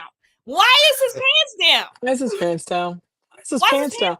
Like, This first is of all, I don't like that everybody, like, okay, so first things first, first everybody believed the girl, right? They were like, oh my God, this is horrifying. And then immediately one other white woman says one negative thing and that becomes law. So then they start making AI generated videos, placing a hand in the frame. They crop the photo to make it look like the door wasn't wide the fuck open, like you couldn't see this freak doing this from the, like, literally from the street. You could see straight in and see his junk out. They've tried to say everything about this child, and then they've tried to make him the victim. He should sue for her putting his naked body on the internet. You guys are fucking living in crazy Delulu La La Land. Even if I read this story, even if I hadn't seen the video with my own eyes of this person being traumatized, like, what the fuck? They're like, oh, why would she have her phone out? Well, she's a DoorDash driver. She has to take a picture of the fucking order so she can leave. That's what she has to do. right. So it will make sense to me if I see it. Oh my fucking God. Of course, I'm going to get proof of this freak trying to be a nasty person to send it to DoorDash so they understand, hey, don't ever send me here again. Don't let this person use your app. He's trying to traumatize people. He's trying to assault people. And they're like, oh, well, flashing's not assault. Well, yeah, the fuck it Yes, is it actually. is. Yeah, yes, It's it is. actually illegal. It's actually It's illegal. You're not illegal. supposed to And do the thing that. is, just because you're in your it doesn't take away from the fact that this is like it's still Right. illegal. It's I indecent can't be naked exposure in front of and my being fucking window, right? Like, that's right. indecent It's indecent. exposure. Just because you're inside the house doesn't take away from the fact that it's indecent exposure and it's sexual harassment. This is an intentional act, and I don't understand the amount of men who are so fascinated with showing people their freaking penis. Like, what Right. is that Thank you. about? It should What honestly it be goes treated the down? same way on the internet. Why are we pretending that we don't live in a world in which you get dick pics or, like, videos to your fucking inbox randomly from freakish dudes who like you? You know what I'm saying? Or, like, Like, if you're on a dating app, they won't just, like, show you some shit like that in the first. Why are we like, the amount of things people are like? What if he was unconscious on the? So he's unconscious. So why he is his ordered penis out? food. Why is his dick out? Yeah. Why is Why his is his dick dick out? out? Why is his dick out? Why is Why his is his dick dick out? out? Even if he was unconscious, why was his dick out? Why was his Did dick his out? pants just magically come down while when he passed out? Apparently he gets drugged by some, like, it's like I said, these people are trying to create a world in which the only racism is reverse racism, the only sexism is against men, right? The only phobia is against heteros. Like it's And fucking crazy. the thing that really, really just throws me, and I know it's been like this forever, is the amount of women who defend this behavior. Like, No, the line that blew my fucking mind, Kai, was when I've read this several times to the point where I think it has to be a fucking bot. Somebody has to be paid to say this shit. This women like this take away from real victims. Let me ask you a question real quick then, right? Because I know the statistics, and I know out of every 1,000 rapes reported, well, or 1,000 rapes that happen, only about maybe 1 to 6 will actually result in an actual conviction. And usually those are pled the fuck down to the point where it's right. not even rape anymore, which is what happened with the that pink wig lady, Nicki Minaj, her fucking husband. He pled that down to attempted rape when it was a fucking rape, according to the victim. But this is what happens in these fucking scenarios. So let me ask you a question: if she takes away from real victims, um, how many of you guys' assaulter is in jail right now? If it's such an easy fucking thing, if women are just believed most of the time, and then she takes away from it, tell me how many of yours are in jail right now? The Like, thing that be really serious. pisses me off too is that women are defending it, but then the amount of women, when you ask a woman, because sexual harassment is such an insidious problem in this society It around the is. world. I'm going to say It around the is. world. But when you start to ask women, and I've seen these posts multiple times, when was the first time you were sexually harassed by a man? Every woman is a child when they are A literal first child. sexually, a literal freaking child. And this is like, when you start to talk about it, it's like the women that are defending it, I know you've been sexually harassed. I don't know any woman that hasn't either been sexually harassed or raped or assaulted by a man at some point in their life.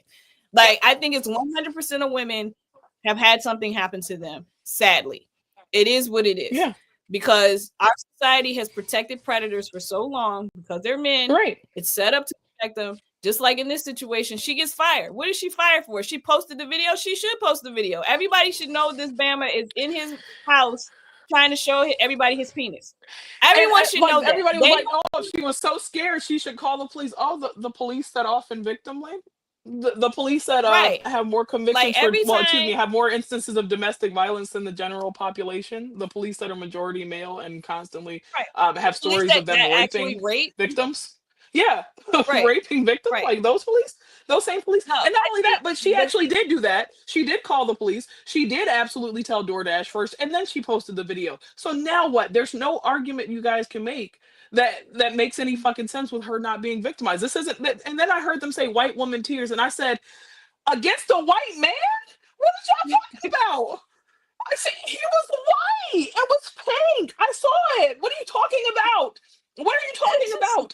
Like, it was pink. Ew. What I do you mean? just I said, this young lady, I feel so bad for her. The whole internet converged to harass this poor young lady. And I'm like, right. yeah, she is terrified. They're mad because she actually had the balls to say, why am I getting fired? I'm the victim in this situation. Right. She is. She is. She What do is. you mean? And we don't be defending white women like that. The fact that we're At all. actually, but we defend people.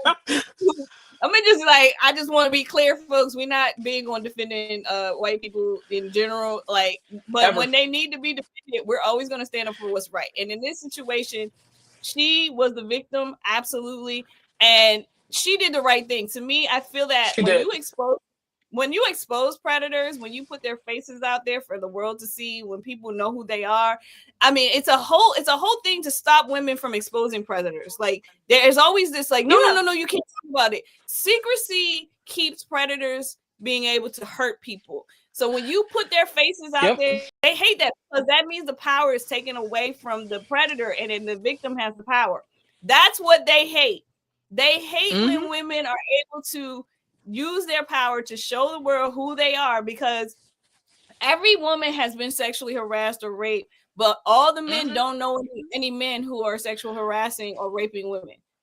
The Oh yeah, numbers and don't nobody in their circle would ever do anything like that. the Like numbers that's how the it always numbers is. don't add the numbers don't add up. Like, It don't. It I'm don't. telling you, Which one is it, y'all babe? fellas, somebody in your crew Somebody is a lying.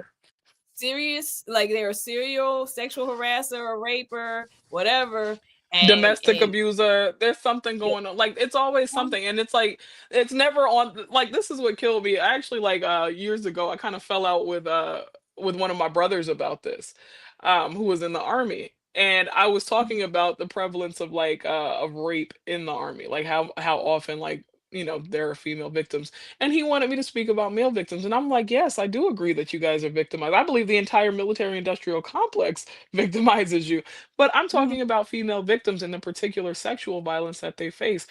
Right. And we're going back and forth about it, and he gets like a nasty fucking attitude, and he wants me to talk about them as victims, and I'm like, hey, I'm not going to advocate for you. You Right. advocate for you. Like, and that's it's like something that happens so commonly. Like it goes back to them expecting women to constantly coddle and affirm and all of that, to the point where, like, even exposing your rapist to seem like, well, what about his reputation? Why are we Yeah, pretending that you guys' like the reputation is Brock even Turner impacted by situation. this? Is it Brock Turner who was at Stage Yeah. Free? Yeah. He changed his name. I Yes. don't know what his new name is, but he changed his name. I think he moved to Texas or something. But yeah, He keeps on changing his name. it's It's the second always time this month. about, what about the guy's life? Well, do you Yeah. know the trauma of freaking rape or And sexual? Do not only you that, know? but let's stop pretending that it actually impacts their fucking lives that bad. Let's stop pretending that, because, like I said, only maybe 1 to 6 will receive a conviction out of 1,000. Right, And that's going to be greatly pled down. And they're probably not going to go in the fucking registry. And that's even right. if it's reported. You know what I'm saying? The most rapists are running free right now. Most Running rapists free, who running free. Most running serial killers weren't caught because their victims are women. And nobody gives a right. fuck. All right. Or Like, but so with let's stop color, pretending like an let's just be accusation honest. actually ruins a man's life. Yeah. Right. Well, It doesn't. accusations don't ruin a man's life. There's an accused rapist in the fucking White House. What are we talking Oh, about? he's a convicted felon. Let's just be clear. A convicted felon and an accused rapist, an Right, accused child rapist at that. An right. accused child rapist is in the fucking It's White in House. the Don't White you House. ever in your goddamn life tell me how fucking how hard men have and how their reputations are They fucking ruined. don't, Their because the men's women's reputations are reputation, sterling. like Right. people try to constantly ruin women's reputations by saying, "Oh, she slept her way to the top." Like Right. that doesn't even happen. First of all, that's not a thing. Right. Like, I have to be It's clear not. that And it's if not it a was, I would have been did it. So I'm telling you, thing. it's not a thing. I would have done it anyway. She's like, So I would have I'm slept telling my you, it's way not an straight option. to the top. I would have done it I put in the straight to work. CEO, Straight to straight to CEO. CEO. God, that I would is have done it. God damn it! Are you kidding me? Get the fuck not out a of thing. here! But I would love to hit easy mode. men Yeah, do withhold favors for withhold power or just they positions for do. favors. They do. They know that the power dynamics in the world, like men have a lot of power, like white people have a lot of power, and they They utilize do it to do what they want to do. And if they think all that the they can time. make you feel as though you have to sleep with them to get something, they'll do it in a heartbeat. In Oh, a for heartbeat. sure. Oh, for sure. They'll You just withhold everything. And one and period. And what you think I win? I'd be doing splits on that thing. If I can get to the top, what you mean? I could change the world. I could change the world. oh my For real. god. She's like, I'm on Listen, my way. you think that company wouldn't have free child care and 1 year of maternity leave? Get the fuck out of here. If you think No, if I can sleep my way to the top, babe. oh man. Babe. It's not Are a you thing. kidding me? Yo, It's y'all not a are killing thing. me right now. Wait, look. You can't remember. All right, all right, all right, I all know. right. You play too All much. right, all right, all right, all right, all right, all right. Let me get before the video gets taken down. Oh, my face, my face, my face. Y'all are You too think funny. I wouldn't But listen? it's just not a thing. It's not a thing. Like It's not. it drives me crazy because they try to, women, we're not in these positions of power. And right now, women are exiting the marketplace. First it was black women, now it's Yeah, white women. I hate how they're even phrasing that because like so many women They're got being laid the fired. fuck off. What are you talking about? Yeah, they're being fired. What are you talking about? Women We're are not being leaving by fired. fucking choice. because Right. they take away abortion, they're firing women, they're making it so that people can't afford to live or eat or anything. Right. I mean, we're going, man, it's gonna get bad, bro. Like I'm just looking at it like it's about to get real ugly out here. But Real, real ugly. Ugly like maybe Trump mama. maybe it'll wake them up. I don't know. We'll see if it Uh, wakes them w- up. Child, we'll see. But like, I also want to talk about how this is like a constant fucking pipeline because the people I saw talking most about this DoorDash thing, and this could just be my algorithm. It could, because TikTok is very it has an excellent algorithm. Like it shows you exactly what it's trying I to, don't have it, TikTok. it consumes so You know much me. data. I know. I'm old. But I don't like, have just like YouTube or like Instagram, though, it really does collect a ton of data and like serve you exactly what it thinks you want to see. So I Mhm. guess to rage bait me, it showed me mostly black people talking about this. And until I attuned it and made it clear what my position was on it, that I do believe this woman, back to back, I got four black young men on the fucking misogyny slop pipeline, clearly talking about how she's a liar and how that's not sexual assault. And I'm like, are you I motherfuckers need crazy? I said, people. I want you guys to try it. I want you guys to fucking try it. Let's I see just then. want people that who don't know what indecent exposure or sexual assault or any of the rules or the laws around what those things are. I need you to be quiet because every time, Child. and people were coming for me on threads, like because I made that post, and you know me, I'm a blocker. Like you not gonna Oh, me come with too. it.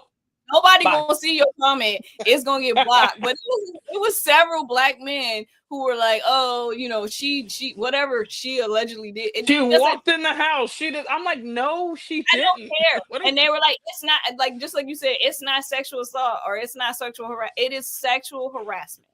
It is Yeah, unwanted sexual contact. No, they didn't touch, but she didn't want to see his penis. What makes yeah. you think it's okay for you to have your penis out when you know somebody's coming to your house? Because I know it's the slippery slope. And what concerns me is that like so many teenagers are consumers of this. And this is how they're right there on that misogyny pipeline. This is how Yeah, they get right on the misogyny to right wing bullshit pipeline. Right there. yeah, And this is that they're first exposed to it. It's the same thing that happened with Johnny Depp and Amber Heard. Now, granted, I do think Amber Heard is a Gone Girl style white woman. That being said, she was with that fucking addict who had immensely more power and privilege and money in this world than she did. And he was a drug addict. Well, excuse me, not a drug addict, but an alcoholic and drug addict. There we go. He was a drug mhm, addict and alcoholic, admittedly. And if you've never been in a relationship with an alcoholic or drug addict, good for you. I'm so glad. Your parents should be very proud. But if you have mhm. actually dealt with these people on a personal level, you know that every second with them is fucking abusive. You know Right, how insane they are, how insane it is to manage a coke rage or a drunken fucking stupor in which they're right. breaking things and stumbling all over and they can accidentally hurt or kill you with no fucking problem. So I don't know why everybody's pretending like he's just some poor put upon fucking older man who he's a fucking millionaire. He left his partner of like 20 fucking years to be with this 25-year-old woman. How was he not the fucking problem? Even and my one of my other brothers who I God love him. One of my other brothers I who I know have that. a I very know that complicated pause. I understand that pause. Go ahead. I do. I do. girl who I have a complicated relationship with because he's a fucking insane conspiracy theorist and he's like been Joe Rogan pilled and all that Uh, shit, like severe divorced dad energy. Like, and I love him. I say all that to say, I love him. We have a complicated relationship, however. He 100% believed in this Johnny Depp shit and thinks that Johnny Depp deserves to be owed an apology. And I think he's fucking insane. And I think that was the easiest way to get like a good deal of men on there. And now that we're in the portion where like Joe Rogan and all these other podcasters are now reversing their opinions on things because they actually see the damage and harm that this megalomaniac in the White House is doing. right. I don't think we should be forgiving to them at all. Oh I no, think we should absolutely not. absolutely Absolutely not. put these we should There's this we should lady tar and feather these fucking freaks. like there's somebody lady on threads that it's like she apologized for voting for Trump or something like that Apology never accepted. Go to hell. because Go to I hell. did I think I saw it but I didn't see it. I don't know. I saw people talking about it because I was just like, you got to be Yeah. kidding me. But she was like, I didn't do enough research on Kamala, so that's why I voted for Trump. Listen, save your apologies, people. Like it's just Yeah, like bitch. Candace Owens. You're not like once you choose a side, once you chose your vote, That's once your side. that's your And I side. don't even believe people are fucking disposable, but I also know that you guys are grifters and you're fucking stupid. And you'll Right, easily be duped again if it comes down right. to it. So you're a And so fucking liability. I need you to stay over there. You not with Right. us. You can't You'll sit with never be us. with us. Listen, you're gonna have to hold the wall then, if that's the Right. case. You're gonna have to be on the very fucking fringe because I can't be in community with Yeah, somebody so you untrustworthy can't sit and with so us. fucking stupid. You can't sit with us. Like, Absolutely. Like there's no way. We're not friends. We're not cool. You can't sit with us because I no, I can't I and I can't don't understand. I don't because understand. Like, it's like against your own best interest. it's like y'all want to be willfully ignorant and you want to be loud and willfully ignorant. And then when people try to educate you or point it out, like where you're making the mistake, then you're getting all upset and you're reacting in a negative way. Then when shit hits the fan, like you don't got no money or you don't have no food stamps or whatever, now you're like, oh, I didn't know. No, you freaking knew. You knew. Yep. You knew it was right there in front of you. You chose You knew. not You knew to what it do was. you knew what it was. And so I'm not a forgiving black person. I know black people are so quick to forgive folks. I'm not one of those black people. You mess up with Yeah, me, I'll never be. you good. I'll And I'm never good. be. I'm Bye, not that. Stacey Dash. Bye, Yeah, Candace Owens. yeah, Bye, all you these Stephen A. Smith. Even y'all bye, stay and goodbye, that's all of you. I don't fine. give a fuck. Go over Go on there. over there. Now if Go over they there. beat I you don't up and trust don't you. can't Right. trust you. You can't trust you What can't what are we supposed to do? And it's like it's all of this shit. They do all this hipping and happening and yipping and yapping, all this fucking bullshit, this cooning and tap dancing for these fucking excuse me, I was about to get problematic for these people. they doing all that they doing all that shucking and jiving and shit for these people. And then the second you realize tokens get spent, you come back every over time. here and you expect black women in particular to clean it up for you. And that's never going to be the case for me. I don't want it to be the case for any black woman because you should No. not have like you're and as much as I understand like growth and as much as I do promote community and people growing and changing, there are some lines that cannot be crossed. Like even we have this very like because I think we're such like a Christian people sometimes I think we have like this idea of like easy forgiveness, and I want people to understand that even if like you are even if you are a Christian, I am not, but let me explain something to you. The tradition that comes out of is Judaism, and Judaism has something called teshuvah.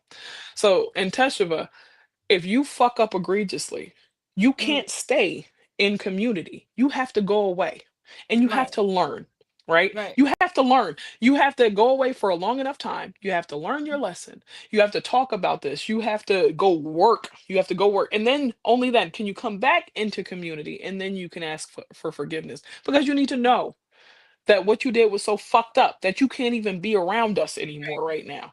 You have Yeah. to grow before you can come back. And then you have to ask forgiveness. Now, I don't Mhm, like the fact that they will pressure forgiveness after that mhm, time period. And sometimes I don't think it's enough.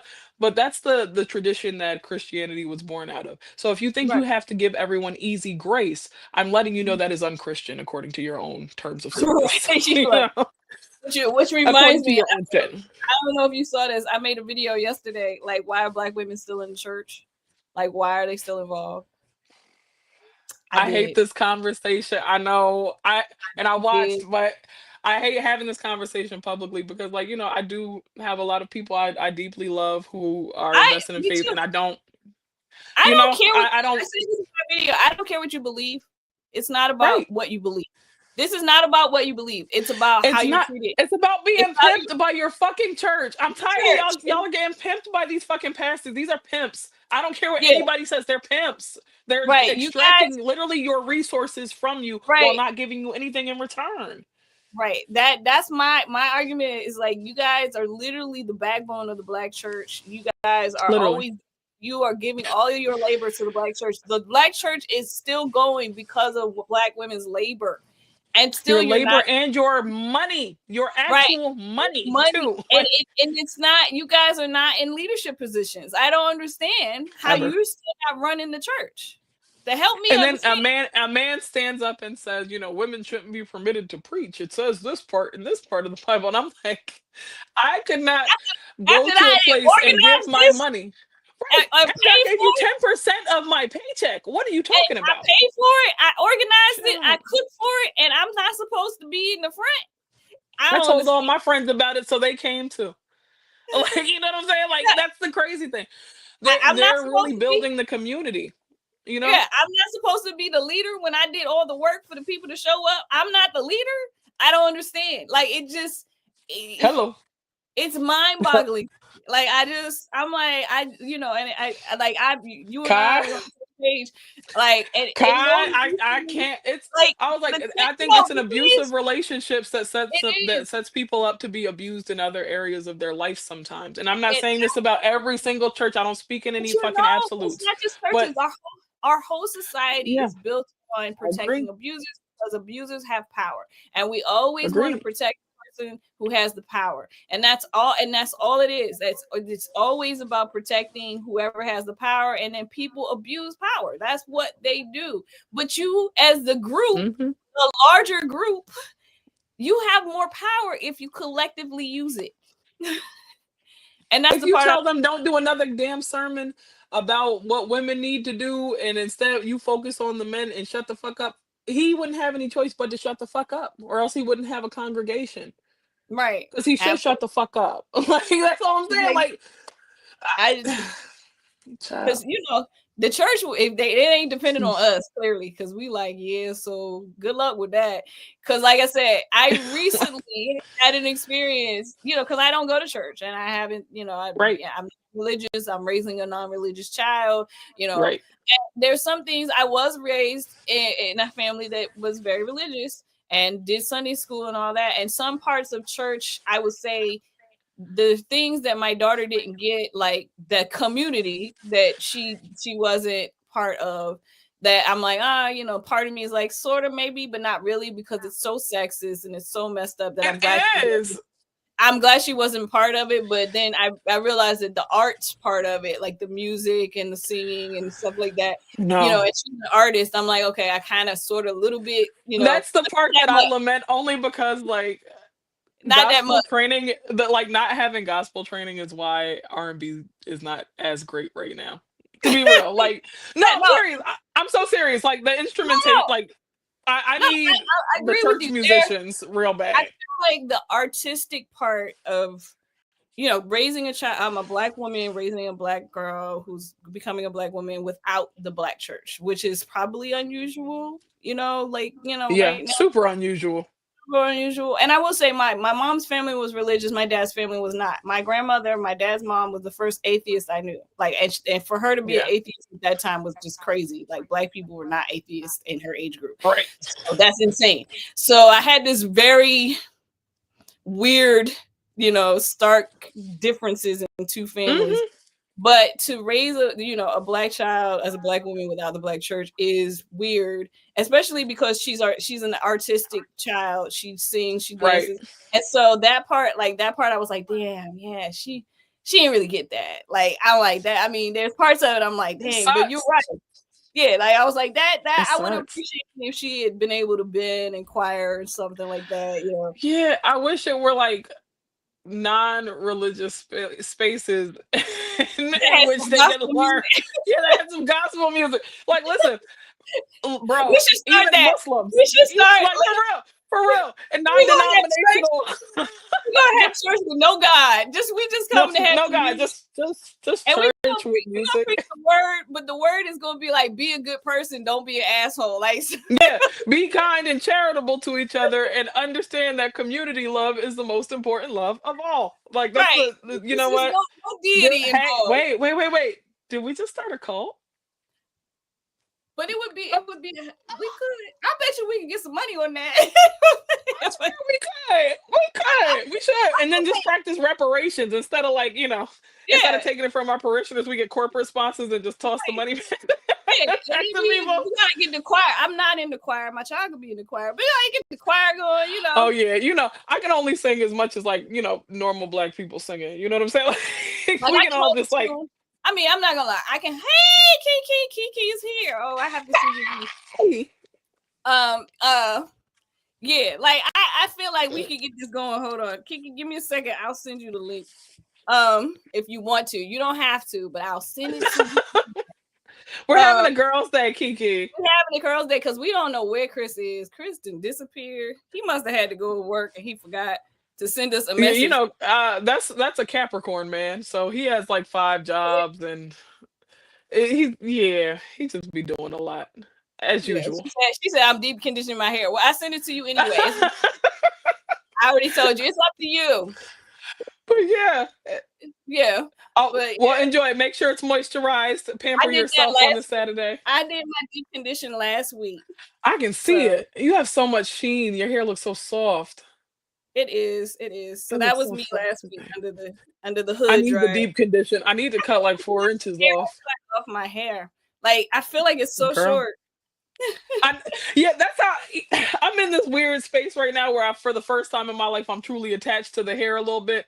Like, I've Uh, never really been like super duper attached to it. And now I'm just like, uh, well, you know what? We can all do this. I'm about to put on my bonnet. We all oh, about I to be got a bonneted bonnet. up. Where's You my know, let's bonnet? all do it.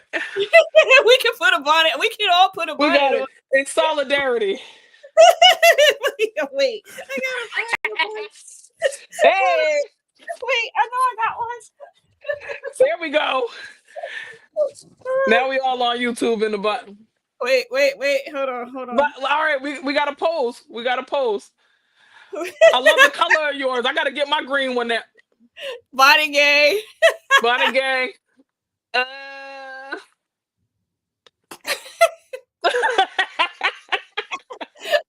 I'm keeping it. I'm keeping it. Now I'm not hot Oh, I'm anymore. I too feel hot. good. I'm too You too hot. hot. Too hot. It's too hot. I can't do it. I'm Ooh, keeping it. Listen, I'm invested now. We doing she said this. I'm invested. Wait. Oh, we But should do that. Okay, so we're supposed to start a non-denominational, like yeah, a no non-denominational gospel no space. giddy space where we like have some gospel music because the music. Because I'm with you. Like Yeah. R&B is It's not not what it. good. Nobody has gospel training anymore. Like everybody used Mm, to sound great because they all learned how to play like piano and sing in the church. Like right. literally, and now like it's like I Yeah. guess I mean, now we there got are. just people whispering. I feel like there are some new artists that I am enjoying, but I can't think of their names right now. But I think it's mostly because of the production. But again, we won't have another D'Angelo. We had so many. I mean, I'm still sad We about. did. We did. We had We have so. Frank Ocean, and he only drops an album like once every like 25 years. Like, that's what it feels like. And Frank is amazing. I wish I could think of this person's name. It's a new guy, and he's young, and the lyrics are terrible. I will say that. I like the Oh lyrics are man, terrible. But the production, I it's was like, incredible. and he can sing, and I'm like, okay. Oh, she's here. Okay, let me put my bonnet back on. Kiki, No, Wait, put your because bonnet back why on. are y'all gonna call me out and still have me on these people's internet in my hold goddamn on, hold on. bonnet? I gotta put my bonnet back on. Hold on. Nah, Okay, wait. gang, We got gang, we gang, got pose again. gang. Body gang. Post, Gang everybody gang. post, Yeah, post. I'm deep conditioning my hair. I'm Yeah, like, Period. that was me last week. pregnancy has made my hair so annoying. I'm about so ready to cut it all off, but I don't want to do that because I do not have a face for short hair. Um, I don't. Yeah. I realize that either. I don't either. My head is so big, and it's like my face. If I don't have makeup on and like earrings every day, I was just feeling like, "Hey, what's up? I'm Sam." Every day, like so. I was like, I'm not a short hair bitch no more. I I can't do like it. I like cut my hair in the summer because I had just gotten to the point like I felt like this part, like the new hair that was coming in was like thicker, and then the hair that was really long was thinner. And I just didn't like that. I didn't Yeah. like I didn't like how it was thicker at this point, and then the long hair that was down here was like really thin, and I was like, "Why is this so thin?" So I cut it, and now I'm like, I miss my long hair, but And it'll it's go back. still long, though. By the way, Right? it's You know what's extremely long hair. like? Okay, this is the length of my hair right now, right? I cut like 8 inches off of my hair. Wait, what? Oh, Kiki, I think you're getting cut off. What did you say? I said I had to cut down my nails because I they were my natural nails, and I don't like getting the tips because I don't know, they just I don't like the thickness of them, and I don't know if it's like an autistic doing too much thing, but yeah, I That's don't. absolutely an autistic thing. That's I've okay. never learned nails. Like every time you see my nails long, those are my nails. Like they grow really fast. My daughter's nails grow fast too, and I've never been. Listen, I can't even do nail polish really. Like I wear nail polish, but I am it's a gotta clickety come clack off. the bitches back acrylic nail wearer. I just actually switched to gel, like hard gels. Mhm. I go get Russian manicure now because it's like it's cheaper in the long run, and I just get it once a month. And I'm kind of obsessed with it. I'm not gonna lie, y'all. I'm not gonna lie. It's like they're still like you can't really see it, but they're like actually super thin. They feel Uh, like normal nails, so they're not bulky, and they also have like a little tiny bit of bend to them, so it doesn't feel like so rigid, like it's gonna rip your nail off. I can feel And nail that lady polish. speaks absolutely no language, well, no English No though. So English. every time I just got to be like, point. I just point. I'm like, can you? Is this the shape? Is this the one? And she's like, Yeah, she's like, I got you. And whatever her language is, she's like, I got you. I understand exactly what you It's mean. pure. It's actual Russian. Her name is Anastasia, and she has somebody else text me if she needs to move an appointment around. And that's the funniest shit I ever saw. I was like, yeah, so that's cool. I love how girly this got. Like it got I know. so girly. We got fancy without Chris. Well, what we were talking about is the DoorDash situation too, Kiki. Did you see any of that? Situation. Oh, the DoorDash situation. The DoorDash The situation. DoorDash. Why are men? Why are Why? men? We were just Why saying are men? that. Like, dude, Yeah. why do you want Why? people to see your penis? What is that obsession? Can somebody help me? Because I really don't understand why so many men just want look at it. Look. Why? And I mean, on some level, I do get it because I, in my private life, am some kind of an exhibitionist. I think I'm a beautiful body, and I want everybody to see it. Everybody, look. There's a time and place. Right. Not Right. just order Like, DoorDash. y'all see, y'all always got my cleavage out at the bare minimum. But Right.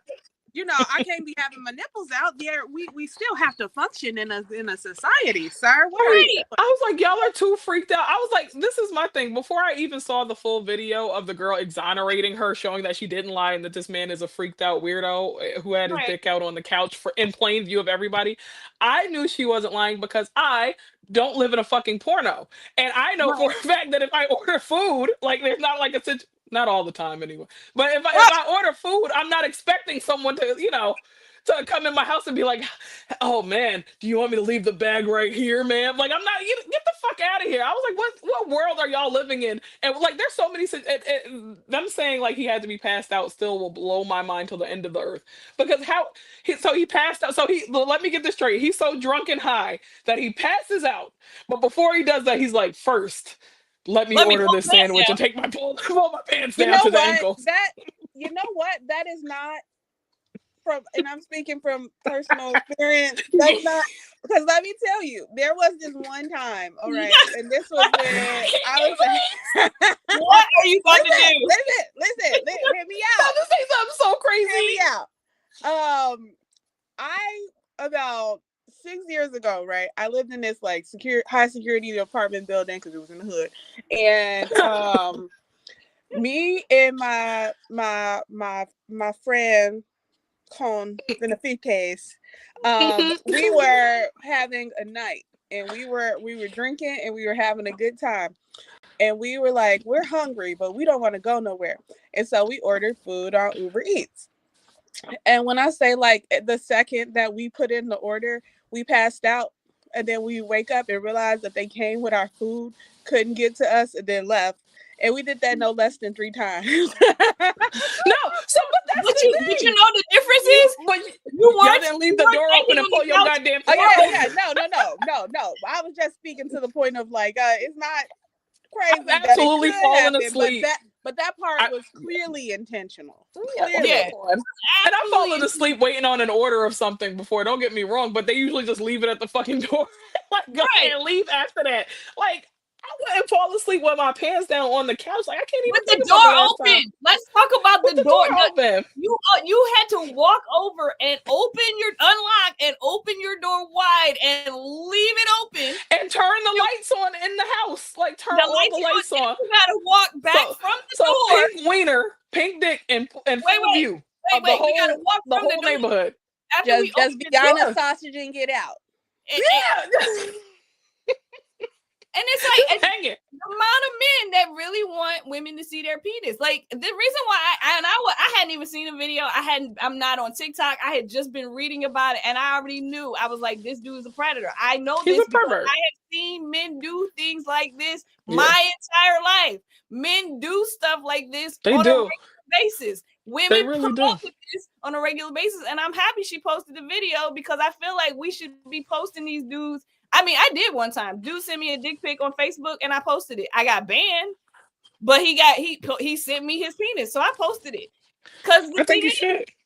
I feel like we should be able to post these dudes, whatever they send us, when they send us their penises or when they're exposing us exposing themselves to us in public. I should be able to record you with your exposed penis and your face, and I should be able to post it on the internet. I feel like that's fair. It pisses me off, God, because like I swear they always like everything that's in place to try to like protect female victims, they flip to their benefit. Like somebody was talking about, oh well, this could be revenge porn. I'm like, what the fuck are y'all talking about? Like, please go to hell. Revenge porn? Like, get the fuck out of here. What is wrong with y'all? Like this woman's clear, like this young lady, and I'm gonna say that she's like 19. Yeah. Right. Why do they get upset if you share? But right. They share. It's fine. I feel like it's fine. It's cool when they do it. It's cool when I do it. Right. If you share with me, I should be able to share it with anybody I want to. Like, I just feel like that's how I feel about people who get mad when I blast their dumbass comments. Right. Yeah. Like, what are you pissed off for? What's the problem? Oh, why are you here? Right. You obviously wanted some attention. You obviously wanted somebody to see it. Now everybody sees it. Now I'm the bad guy. I don't understand. Yeah. Now we can all fucking laugh. What's the problem? Right. I mean, you were clearly bold enough and proud enough to say it online for it to be cool. So what's the problem? Like I never understand that. Like, why don't people just like, stand on their shit? Like, I've never said anything on a public post, especially or even in a group, that I wouldn't be comfortable with people like blasting everywhere because I know it's a conversation. If I want it in private, I keep it in my head. They used to be so funny back when and that's another thing that I wish people understood about these ashy ass men when they think that they're doing something by screenshotting their comments and sending it to their girlfriends or their wives or their moms. They know who those niggas is because people used to screenshot shit that I said and then show it to my now ex-husband and he'd be like, yeah, that sounds like something you said. Yeah. So now what? So what now? So what now? And so that's why I never feel bad for making fun of their ugly tacky ass wives too. Me neither. And I don't care if they catch strays on it or any of that because you know who the fuck you're with. You got a whack dude and you catch a stray because of your whack dude. I don't even know what to say. Hey man. I mean, you have like keep your dog on a leash. That's all I'm saying. Like I don't ever have that problem. Like I've been dragging granddaddies all week because granddaddy's been coming to my post showing their asses. If you don't like that, call the nurse. Yeah. Nurse. That's what they need for real. Some of these men need handlers. Speaking of that, did y'all see the Gucci Mane and Keisha K? Oh my goodness. I didn't. I saw the headline, but I didn't. Oh my god. People are so they're like, oh, she's a witch. They said she's a witch. She has him under a spell. I was like, hey, maybe he needs a handler.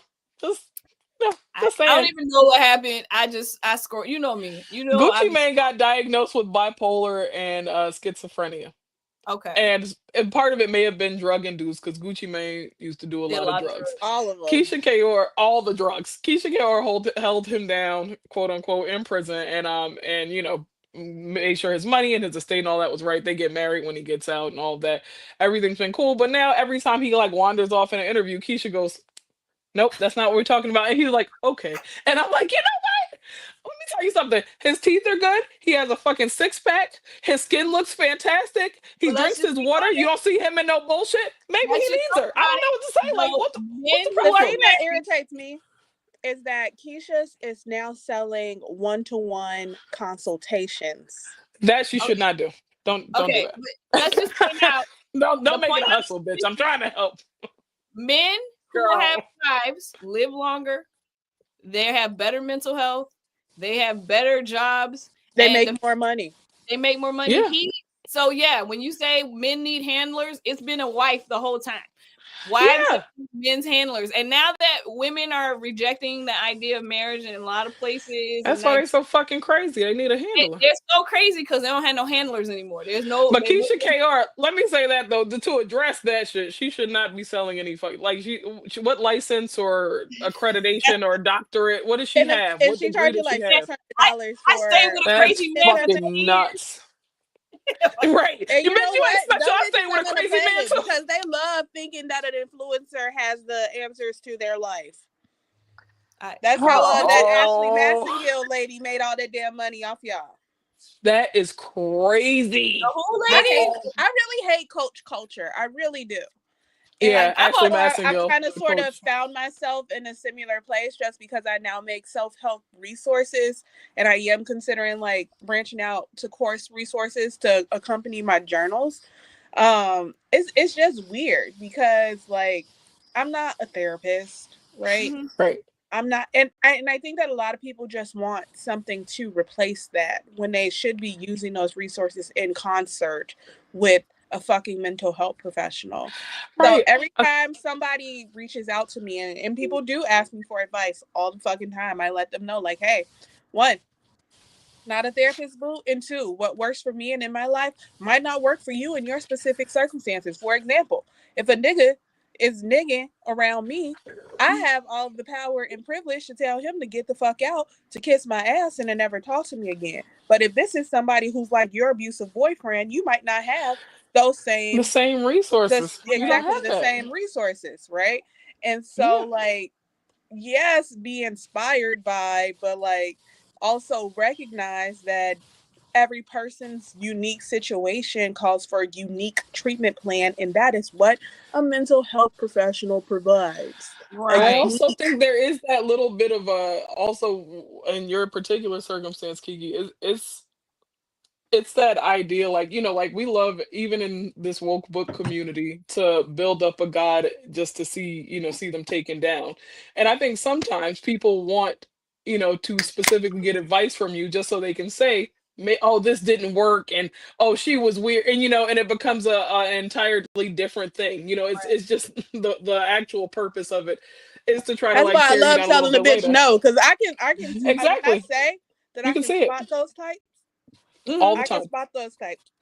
And sometimes, and They're even so my fucking comments, disingenuous. It's they'll obvious. be in Like, you my can see it. comments That like fake love. deifying me, and I'm like, bro, you are idolizing somebody who has been masturbating the last 6 hours. Maybe don't do that.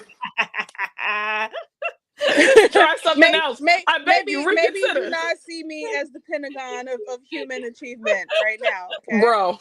That's like I I'm wrote sitting a book in my house chilling, like rocking out with my cock out. You don't need to, I'm not. My cock out is very human over crazy. here. I am an average fucking person. I work a job. But they don't realize, like, pedestalization and also degradation. They're two sides of the same coin. Because either way, I don't get to be a human being. I either have to live up to your ideal. I posted a status along those lines before, where I said deifying us is just another form of dehumanization, because you're still not seeing that I'm a person. I'm not a god. Yeah. Right. I'm not a goddess. I don't have endless wells of patience. Powerful. I am not all knowing. I'm just a bitch doing her. I don't even know what I'm making for dinner tonight, bitch. I don't even know. I don't even know. I'm hungry now. I don't know. I think I know what I'm making, but I told you earlier. I'm excited about what you're making. That's why I was thinking what are about you dinner too. I'm probably going to make some white bean chili with chicken. I want it. It is chili season. I need to start my first batch of chili of the season. Yeah. You need to get with it. You late. You late. Like, I always thought the coaching thing was weird. It started getting cold here. Yeah. Like, I've always thought the coaching thing was weird, because I'm like, when the first life coaches started popping up, I guess circa 2008, 2009, I was like, how do you coach someone at life? Like, I don't understand. Like, I was always very confused. I don't understand. Like, I kept asking questions. That was when Twitter was like, and I'm like, I don't know what do you do as a life coach? And so when the coaching thing started, I was like, please someone explain it to me like I was 5. What a life coach is a life coach. Me at. And then after I wrote my book, like I wrote the book because I was like, look, I do dating differently from other people. And I feel like I was ahead of the trend because now nobody's dating to get married. And my whole book was like, it's just about dating. It's not about relationships. It's just Yeah, it's dating. about having some fun. Right. And so Literally. I feel like I was like, I'm ahead of my time in the terms of I was just dating for fun. And I wrote a book about just dating. This is not, and I say it in the beginning, it's not about relationships. This book is not about that. It's just about going out, having fun, getting to know somebody. And so then people were like, "Oh, you should be a dating coach," and I was like, "No, I don't. No. Think that's And the concept of dating coaches, like, man, those women you are racking especially, up. bitch, need a therapy. Because why is dating such a prioritized thing in your life that you want a whole separate person to help you navigate it? When again, the foundational things that you need to learn can be done with a therapist. It's like niggas do anything except go to therapy, but guess what? Therapy. So do some of you bitches. Yeah. And they it's spend horrifying. A lot of money. And they spend so much money. There was like $5,000 a pop. I said absolutely not. She spent like $20,000 on a dating coach. And I said, I can't imagine. I cannot imagine. Like, reckon I would feel bad because there's no universal advice. I hate that I'm cursed by a conscience. Because do y'all know I specifically would clean up in that space? Man. Or how people constantly try to turn my community into some sort of a cult. If I wanted to run a cult, do you know how much money I would make? And we're actually about to start a cult, though. We're about to start a cult. My bills like a normal goddamn person. Well, listen. We're starting a new thing, though. That I'm not exploiting. Wait. You need to exploit it. We're starting a cult. We were just talking about this. Two things. Because we're gonna start a non-denominational, non-church, because we want to have gospel music on Sundays, and we just want to hear it, but we want to have a nice. We don't want to go to church, though. We don't want any deity around it. And then there's for the culture. Okay, and then the other thing, your kids. Period. For the culture. We're gonna have a community. We're gonna do it. Bring your kids so they can learn how to sing and play instruments so we can have good R&B again. Something I realized a long time ago is smart people do two things. They either help the world or the community, or they take advantage of it. And there's no in between. There's no in between.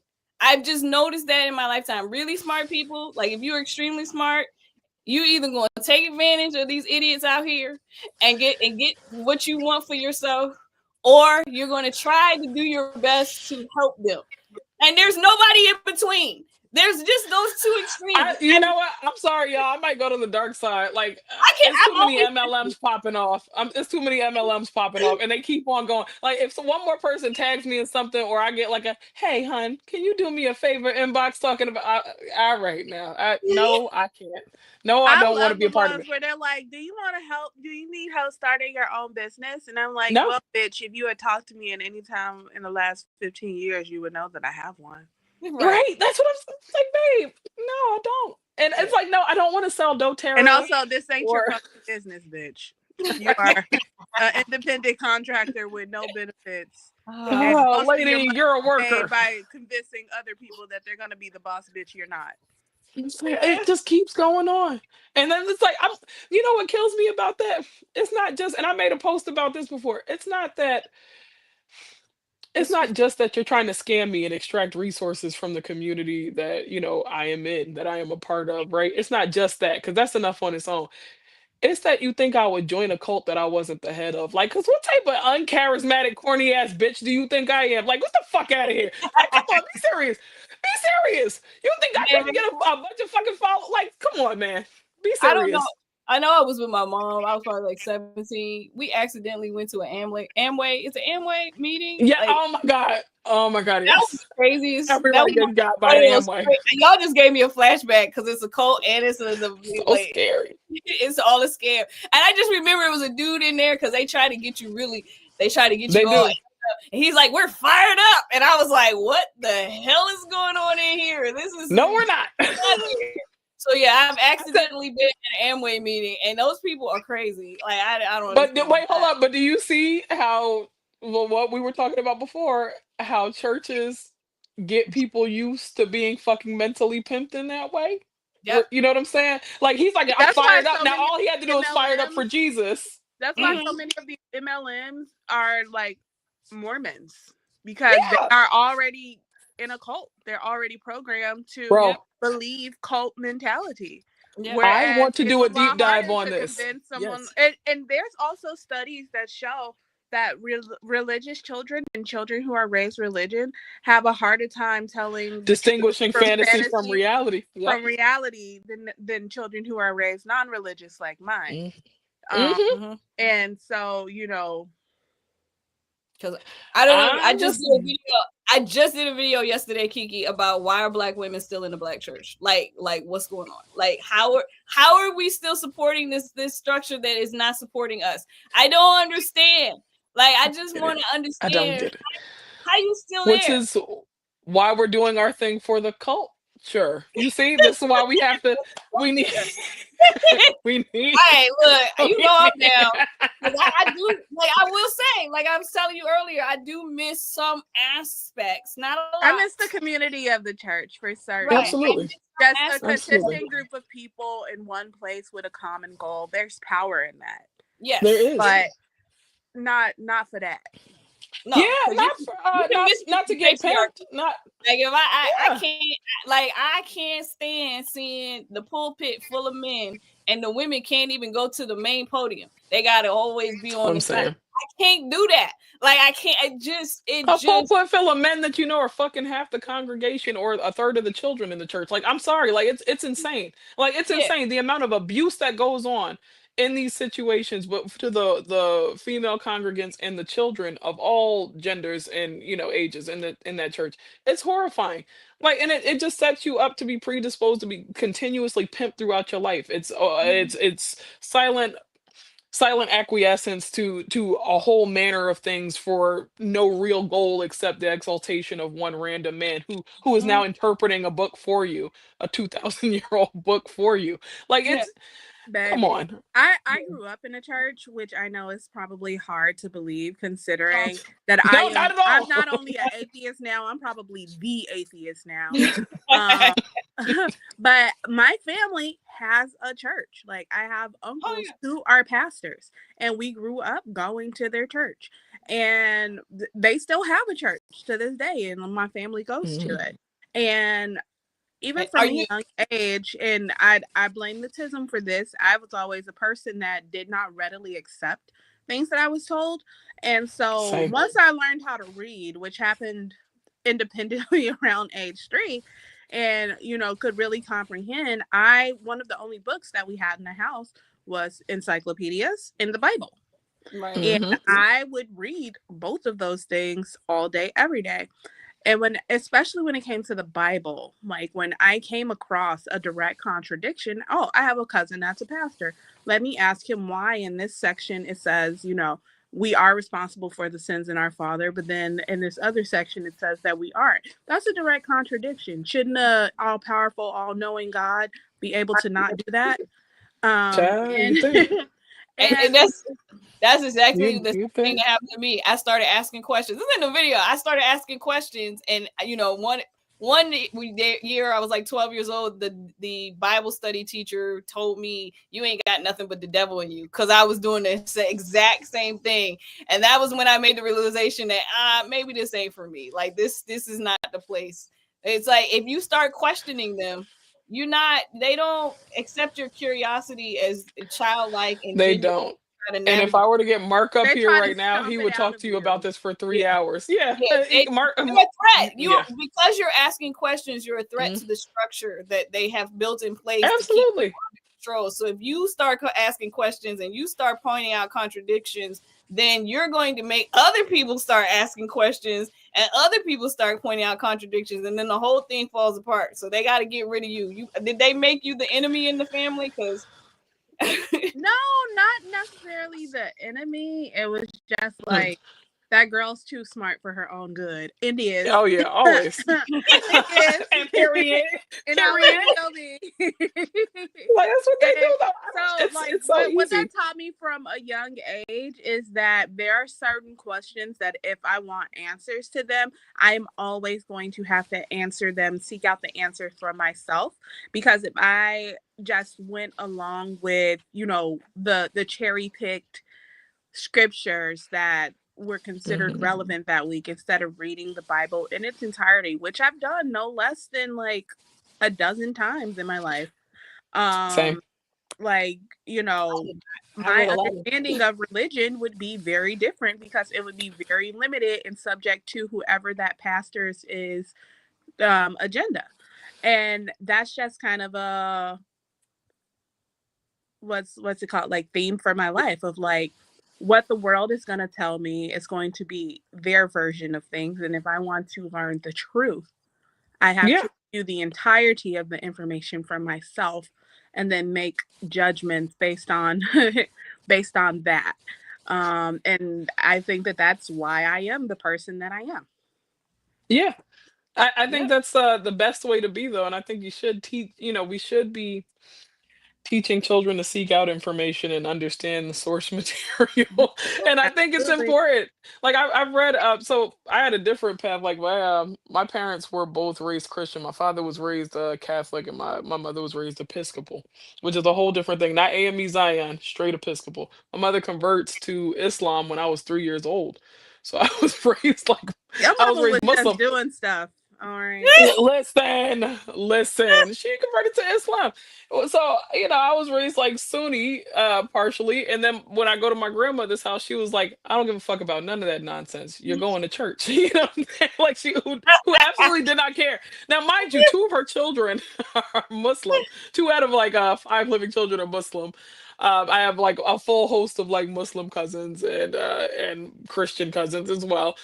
But looking at all of it and deconstructing all of it and understanding like, you know, Islam and Christianity, a lot of it is absolutely based in patriarchy. The entire split in Islam between Sunnis and Shiites is because one person wanted to use the Prophet Muhammad's favorite wife Aisha's testimony as like proper hadith, and this is what we should be following because this is what he intended. And other people were like, "Nah, fuck that bitch," and that's how that's literally how the split happened. Straight up, that's how the split happened. So as a Sunni, like I take her word, and then Shia don't, and they don't think she should have And a the place in the Sunnis are the gospel, ones that and it's say that always the go ahead. All right. Shiites I'm are gonna, supposed I'm gonna need to my be like, baby to not ball up into the hardest possible ball in this one spot. Like, sir, if you could just. but the Sunnis are the ones that believe that the Shia should be elected, right, by the people. I'm trying to remember which one is which. In Yeah, the we believe that that this is correct. It's more of a Republican, in the yeah, classical sense, not American Republic. Like it's right. more of a Republican And mindset the other of one said that he has to be a yeah. descendant of Muhammad Hmm. himself. Okay, Hmm. okay. I don't know a lot of it, but I I don't know a know little a lot about Muslimism either. bit. Muslim, I know. Muslimism is mad I funny feel, though. I feel like I know like a little bit about all of the different religions and a little just a Oh, teeny. I know I'll a give you little like bit a about them crash all course, and and I then a hope. fuck ton about Christianity, especially black. Listen, I'll tell you exactly what Islam is. It's imagine like Bible part dough. So like I call it there's all desert fuckery. Judaism, it is. It's absolute desert fuckery. Islam, It's somebody saying, "Oh, now it's my Christianity. turn." Like instead of everybody being descendants of Isaac, now these are the descendants of Ishmael, and they're gonna tell Yeah, them. I So, know that much. and And I do refer to it as desert fuckery. it Now you is desert what you fuckery. is what it is. It's a bunch of desert fuckery. I said them people were saying anything out there and then having wars with each other in the same group, the same family, for like Like I thousands learned of in like years. a 1,000 square mile radius, just fighting Just each other oh, over whatever fairy you're tales like, y'all. wait, what are you a I Canaanite? want to just You know? point out that it was always the men that caused the problem. I just feel like all the ills of the world are caused by men. I'm sorry. I'm not sorry, actually. It's just What like do you it's mean? just That's like like a fact, though, is it not? I it's thought always men doing some stuff. Like, can y'all just go sit down and just stop for a moment? Just have a You seat. want to know why? They didn't have no handlers. See, I don't want to be. see, They you see, had the Kaor was control, right. so they didn't have no handlers. They I don't needed a want to be handler. a handler. I'm too content and happy. I don't want to handle nobody. I'm good.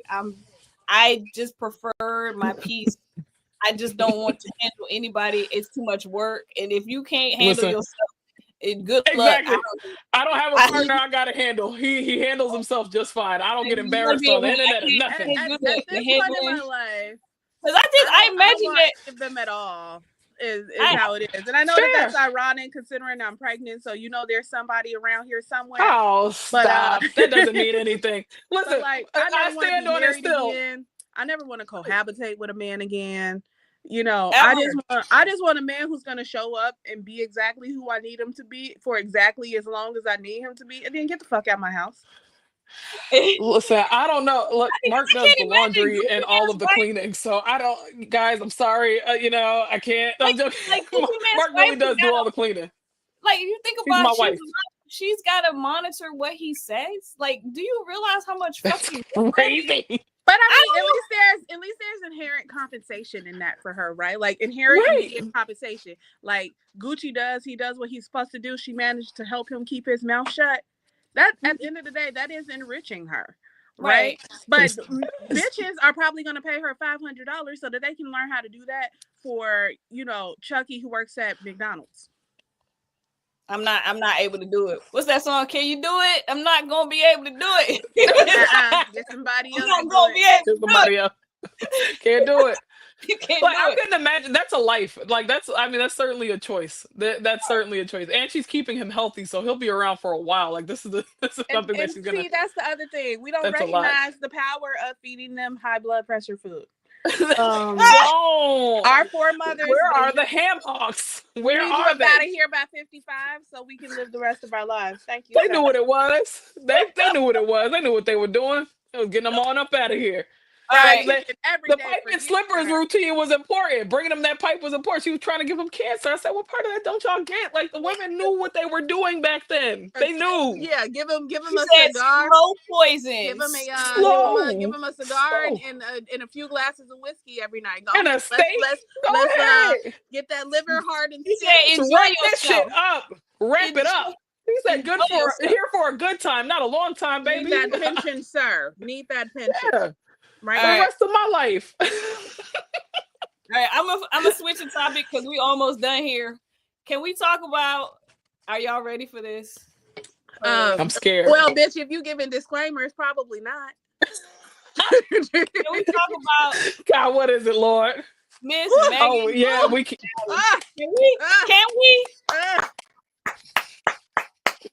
Can we end the show on this goddess? Can we talk about it? We can.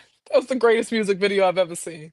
I just know if I touch the hem of her booty cheeks, I will be healed. No, I will be healed. I'll be healed. It was I made a post last night. I said if I had a body like her, I would be a menace just like her. I would be a menace. A menace. Y'all would be. You couldn't pay me to put fucking clothes on. Baby Cthulhu knew not to give me an ass. I know that's my weakness too. That's my downfall. I ain't got no ass. But one of these days, I'm gonna build that motherfucker up. I told my person that after this, because this is the last time I'm doing this, that he needs to go ahead and pay for the suck boom boom boom, because I've lived enough life without an ass and I have big ass energy. You do have fatty energy. And I have the audacity to be thick from the front. Do you know how much I be out here just disappointing people? I will say before the era of plastic surgery, because I got y'all about a few years, I was considered not huge, but I got a little something on me. I got a little. I'm not. Oh, you got something back there. Something got an ass on her. It ain't. I'm gonna put my hands on. It's little. I can do a little something with it. It's a little. Do a couple tricks. Yeah, I can throw my little booty cheeks too. Listen, I don't got a lot of it, but I can throw them. Jack still shake. Yeah. Thank you. Everybody likes pancakes. I was in Atlanta. I first moved to Atlanta, and somebody took a picture. Because back in the day, like if you look at pictures of people from like the 80s and 90s, early 90s, people really, I was thin, but even like my child has my body. Like I was thin, but I had a little something. Yeah, you look like an ant. That's how my homegirl used to look. She looked like a little ant because her butt was big. It's not a lot. I don't want anybody to get excited. It ain't a lot. It's just for the time. it's It was for the butt. time, it was a lot You had more some than, back. yeah, it was more than most people had at the time. Because I compared to now, I look like I have no ass at all. Like what's out there now, like the ass standards have just gotten out of control. Yeah, like that's absurd. Like for real. Like you used to see a good butt, you'd be like, God damn, that thing fat. You'd be happy to see it. It was like a treat to see. Now everybody, it's like the lady at Food Line checking out the groceries had ass like that. She was 47 years old. Fattest ass I ever seen in my life. I said, what is going on out here, man? That's what I mean. I want me I have a friend disrespectful stripper booty. Yeah, I have a friend that I deserve it. I feel like I deserve it. She is built like an hourglass. And back when we were in our 20s, when she would go out, dudes would literally break their necks because when she walked by, and she wore bodysuits. Like in that time, wasn't a lot of bodysuits, and she would walk with that bodysuit. Oh, and she was next level. Oh man, like dude, that thing was stinging. She was the Meg the Stallion before Meg the Stallion. Like it was like that was no comparison. So my mother's oldest sister is built like that. My Aunt Phyllis is built like that. She's still like dumb thick. My Aunt Phyllis is so thick. I remember for real being 10 years old and I jumped on her butt. Like I did. I took my nobody in my and I could sit on it. Ass like that. I come from a long line of assless bitches. No, I come from some assy women, and then my mom is an assless woman with big top, and that's what I got. I got the assless with big top. No lie. When my baby, thank God I found a titty man. God damn. My baby was born. She was born early. She was a few weeks early, so she ain't had no fat. So I'm in the hospital room. I pick her up, and I was like, because there's no fat on her, none anywhere, because she was early. And I was like, my baby ain't got no butt cheeks. Like I was distraught. Your baby was born with the hay kill. No, but the fat came in, and then it popped out. I was like, oh, okay. Thank God. Like, I was just getting scary out here. And she was real light skinned. I know you was confused. I was, because I was like confused. Because she looked like a Filipino baby at first. I saw the pictures. You know how you pick your newborn up. You're examining them for the first time. You're like turning them around. I was like, my baby ain't got no cheeks. Like, what's going on? But they came in, and I was like, okay, we're good. That's good. It's all right. Don't worry. Even if your baby's born without butt cheeks develop if there are butt cheeks to develop. They show up. In my case, it never developed. So I'm just out here. Flat as a pancake. Just standing flat up against the wall. It's okay. And then I have to buy mine, and I'm all right with that. Yeah, I'm gonna have to buy mine. I mean, somebody's father is gonna have to buy mine, and I'm all right with that. It's Cthulhu's father. This is your problem. And then you pay for the ass now. You're gonna be a menace when you get that booty, boy. Let me tell you. Let me tell you. When I saw that I get with no ass really don't make no sense. I should not have this much fucking riz, as the children call it. You shouldn't be able to. That's how I know I'm really that girl for real. Because if you could be that girl with no ass, you hurt. That's also how you know you got a face card too, because they'll excuse you for having no ass if you got a face. I be so confused when people on the internet try to convince me I'm ugly, because like I can't walk out my door without somebody's son trying to stick his face in my flat ass. Like, who are people? No, they want us to feel like that. That's all. They just want women to feel humbled. I always get tickled when somebody calls me ugly. I'm always amused. It's deeply amusing. Like it's deeply amusing. Like your father thinks differently, so I don't give a fuck about that. I've been in this body quite a while. I've lived outside. I've gone outside. I know exactly how men treat me especially if I'm dressed up and I'm out to be social. Like I know what I am outside the internet. So every time somebody does that, I'm always cracking up. Like, do you think any of this shit matters to me? Do y'all feel good saying that? Did it make you feel good? Do you think you took me down a peg? I don't give a fuck. I'm gonna walk outside. Because it did nothing for me. Because at the end of the day, I have exactly zero problems attracting the men that I want. Attracting the women I want. Attracting the people I want. I get so many bitches. I'm pregnant. I'm pregnant as hell. Oh I'm man, pregnant, and I picked up a beautiful woman a week ago.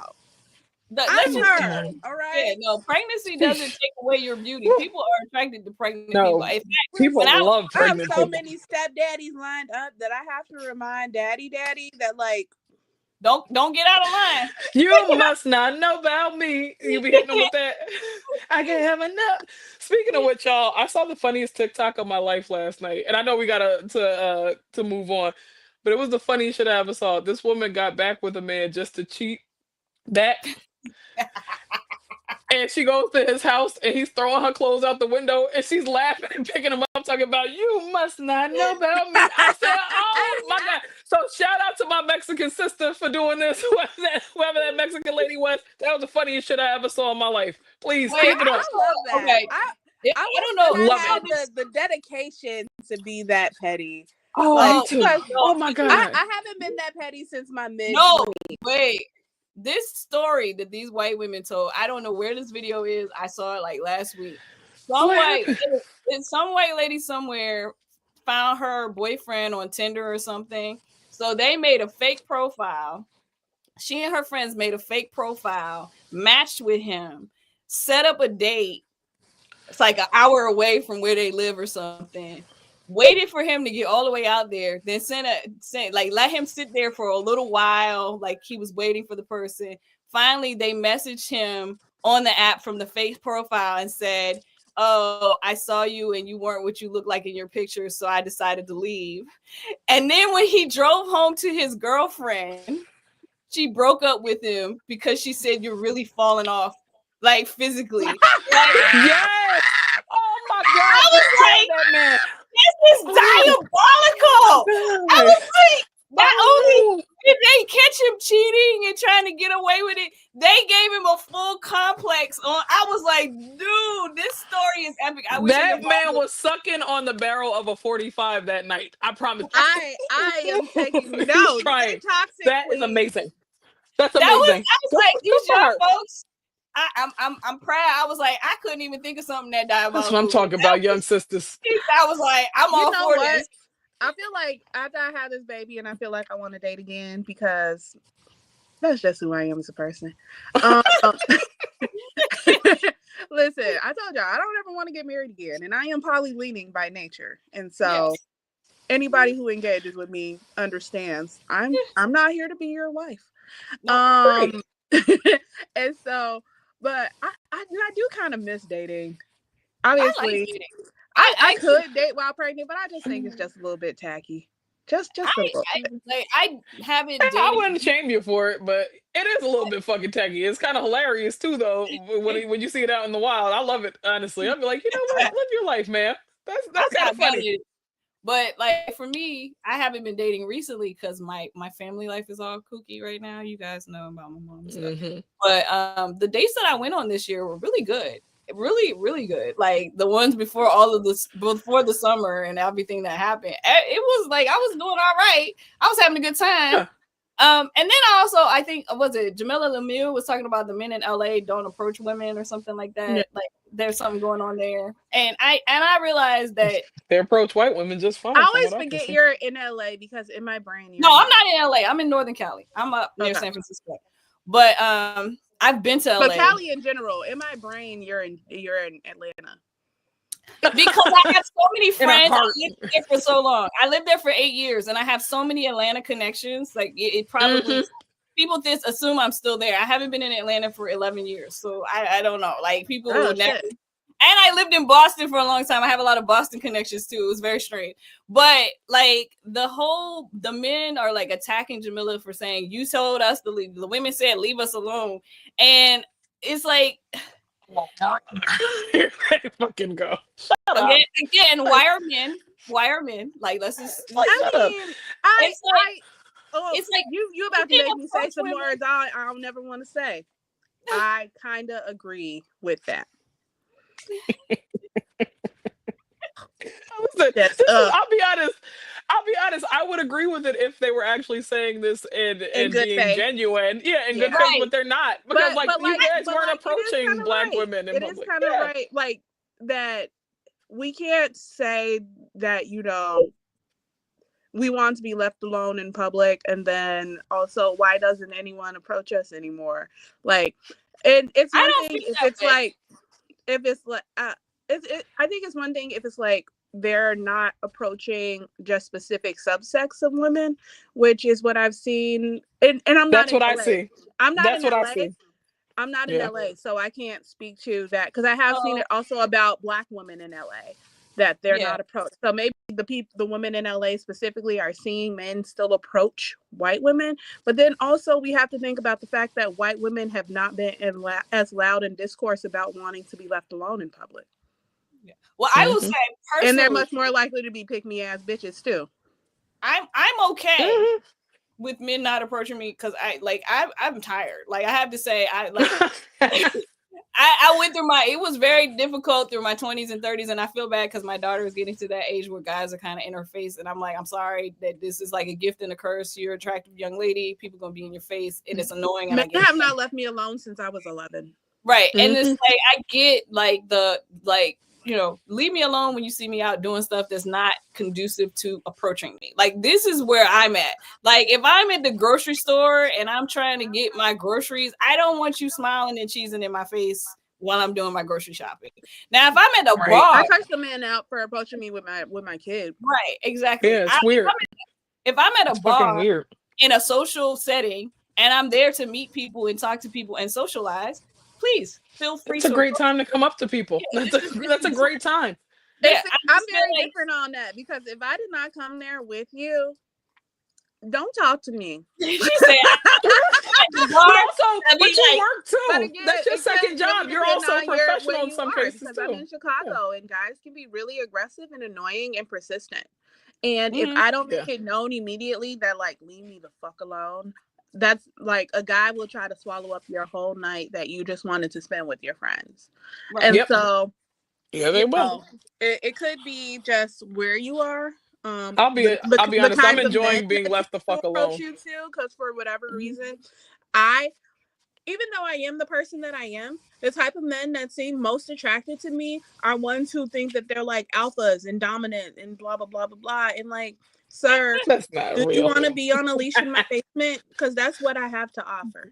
That's all I got. We're fresh out of that other shit. The whole being fresh out of some stuff, shit. I don't know that girl. Sir, can I peg you? That's what I want to know. Live here, so like so I very much so prefer the times that I leave my house, and I'm always with my friends. Just leave me alone. And so I'm okay with not being approached. But I feel like on some level, women need to be honest with themselves that for as annoying as it is, they view it as a validator. Thank you. That's what I've been sucking on the entire time while I'm sitting on here. I wish we could just address the elephant in the room too. The reason people don't want to be approached by men in public is because ugly men approach you in public. And that's the truth about it. A lot of fucking ugly men. And it's crazy. It sucks. It really does suck. Sometimes they can't help being ugly. Sometimes they just need to shower a little bit more often and trim up their fucking facial hair. But ugly men approach you in public. And the thing is, if it was an attractive man that you could then gain validation from, some women would be okay with it. So I'm okay with the blanket rule being don't fucking talk to me in public. I'm okay with it. I'm okay with it. I will say that it's not my experience. It's not my experience. Even now, like I'm older. The times I've been in LA twice, and I can't say that no men approached me when I was in LA. I was also in social settings, so I have to point out I wasn't just randomly walking around LA and some guy came up to me. I was at parties and stuff, and men were still approaching me. So it wasn't my experience in LA, but I don't live in LA, and I was there for special events, and so it changes the whole thing. I don't know just existing. I don't know what Black women are experiencing in LA, even though my experience in LA is different. And I just feel like look at the baby clothes.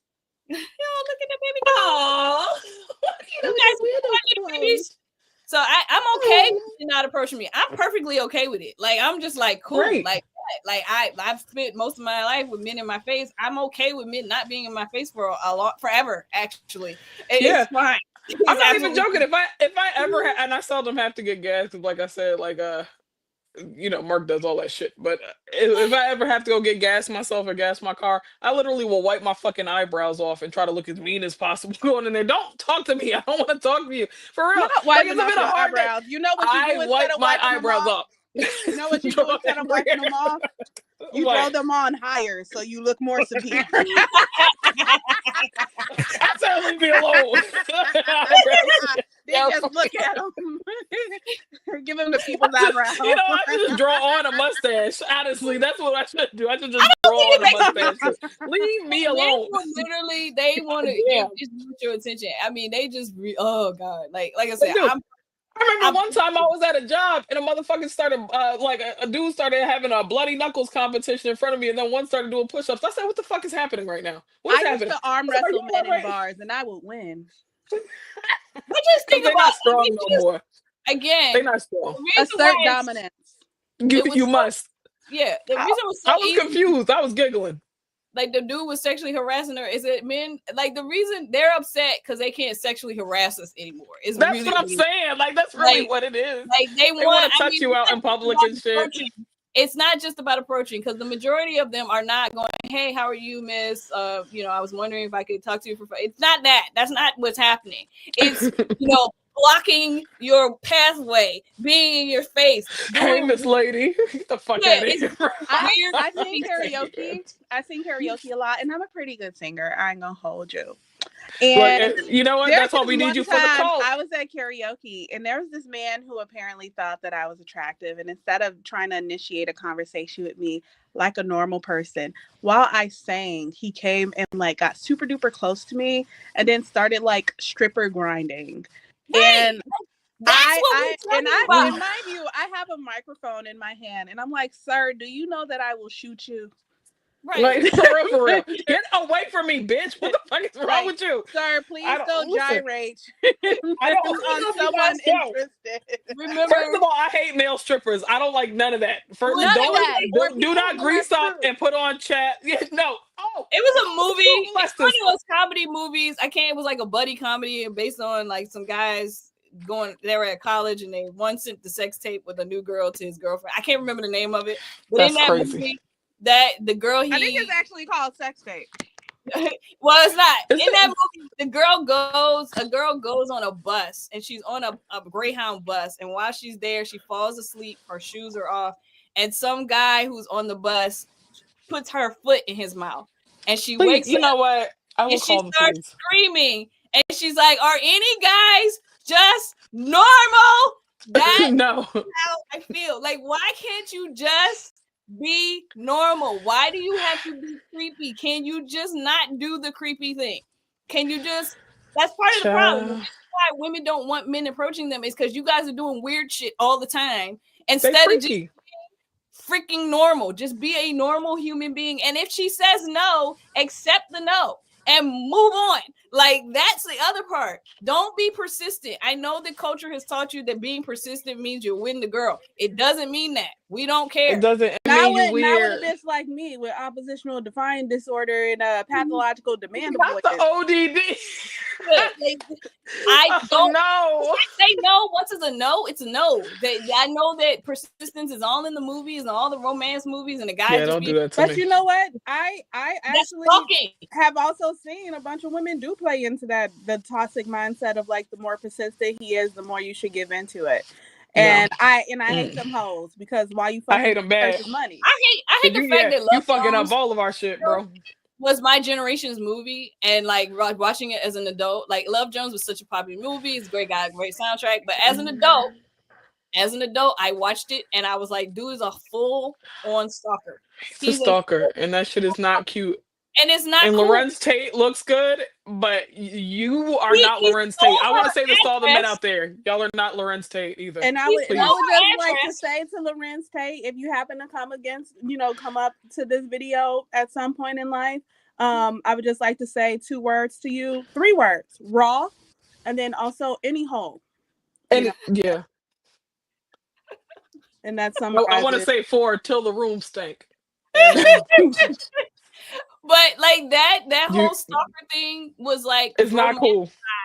And it's like, dude, that's not cool. Like, you stole her address, you showed up at her home, all the stranger danger, all the alarms are going off as an adult. Like, I'm like, I can't Can believe you imagine how much harder that was in the 90s? dude, if you had showed up Bruh. in my house, I had stalkers in the 90s, and let me tell you, it's not cool. Like, you know, I know there's stalkers now, but back then it was like super creepy because the amount of effort you had to do to find somebody's house was just like it was like you really were stalking, like they were following you. But That's that's wild. just, it's like what, like this is not okay. So yeah, I know that society has taught you that stalker behavior and creepy behavior gets you the girl. It doesn't. It makes women uncomfortable. So just be normal. Just take the no and move Right. along. And also, women, be honest with yourselves. If you like them, maybe just try him out the first time. I don't know. Like, don't don't fucking make it seem like he has to win your favor like 50 other times if you know you fucking like him anyway. You know what I'm saying? But Like, that's I'm the not thing. saying like lower the They standards. don't know. They're allowing themselves to be browbeat because, again, it goes back to some of them like the It's validation. true. Some Jesus of them Christ. like the validation, and so they'll allow him to stay around, shooting his shot forever because it makes them feel beautiful. I'm too autistic for that shit. I'm And too autistic again, for it it. all it I Is can't that do what it. eventually it always is? come down to the tism Is Yeah, because I that think it has to. I I have I don't can't. answers understand. for that. Why are you breathing up my Yeah. air?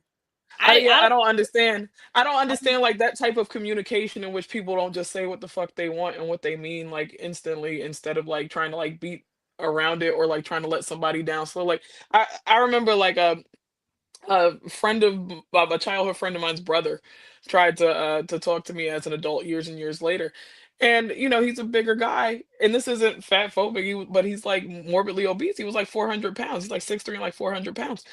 And I live a pretty active lifestyle. I'm always out and about and on the go and all of that. So he's like, "Well, what is there a reason?" And I was like, "Yeah, you wouldn't fit Can't my keep up. lifestyle. I'm out and about and on the go. You can't keep up. You know what I'm saying? You constantly have health issues."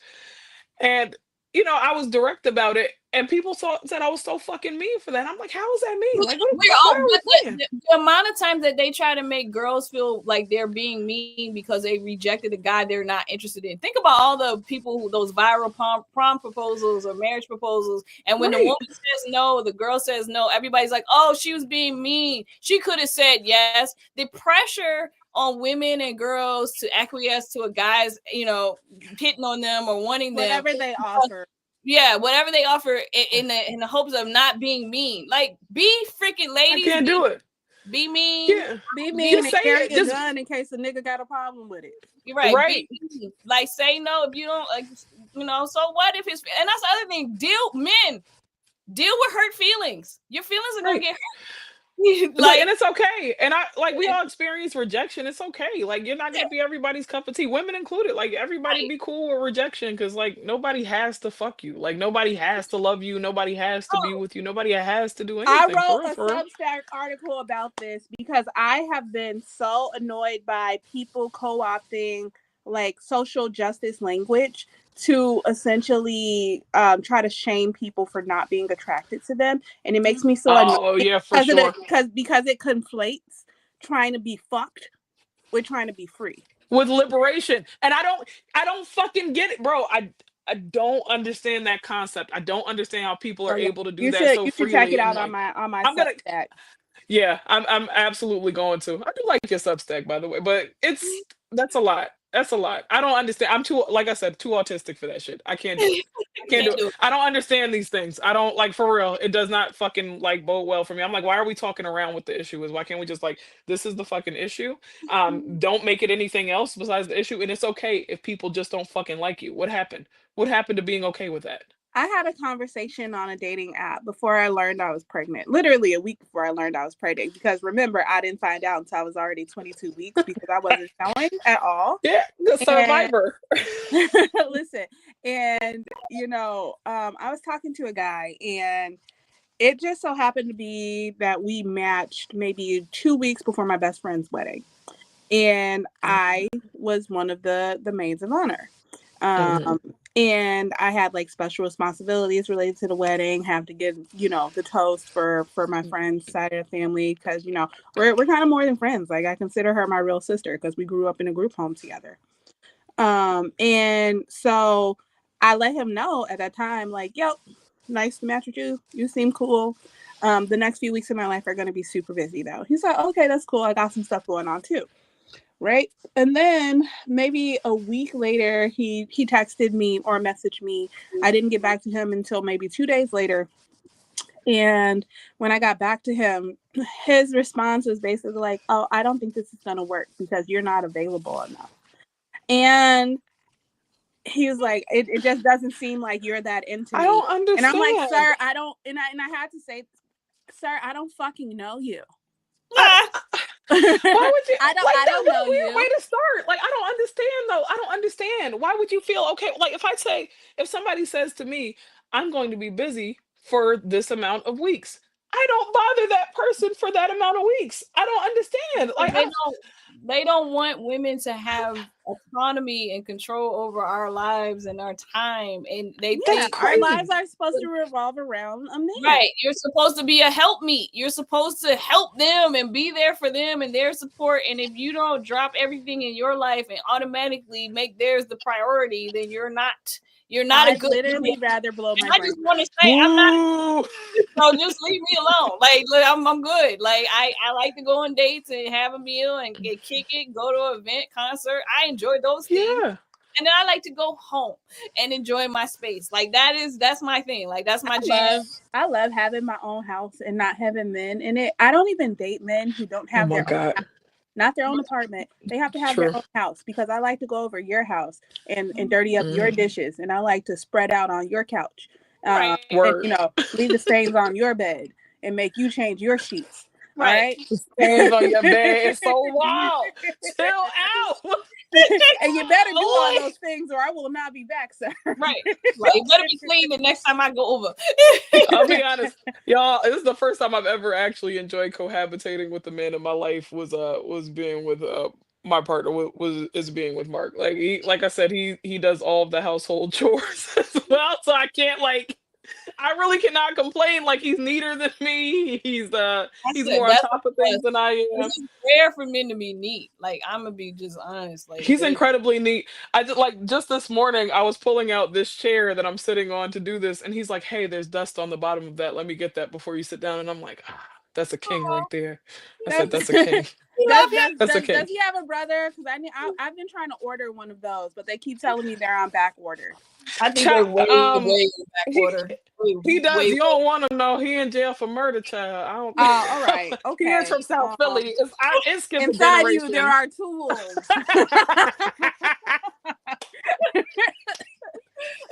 That's what happens. Oh no, child. I don't know. The independent male who does their chores and takes care of their own bills and all that stuff. Yeah, he was a custodial parent of his children. With all of my stepchildren, so he had to do everything. They don't make that model. I only date single fathers now. Oh yeah, I love me a single father. I said, if it goes south, I'll make you a single father or one more. You go ahead. If you have your kids, if you don't have them at least 50% of the time, get away from me. Yeah, then you're not the same. You're a deadbeat. You're a weekend daddy. You're a weekend daddy.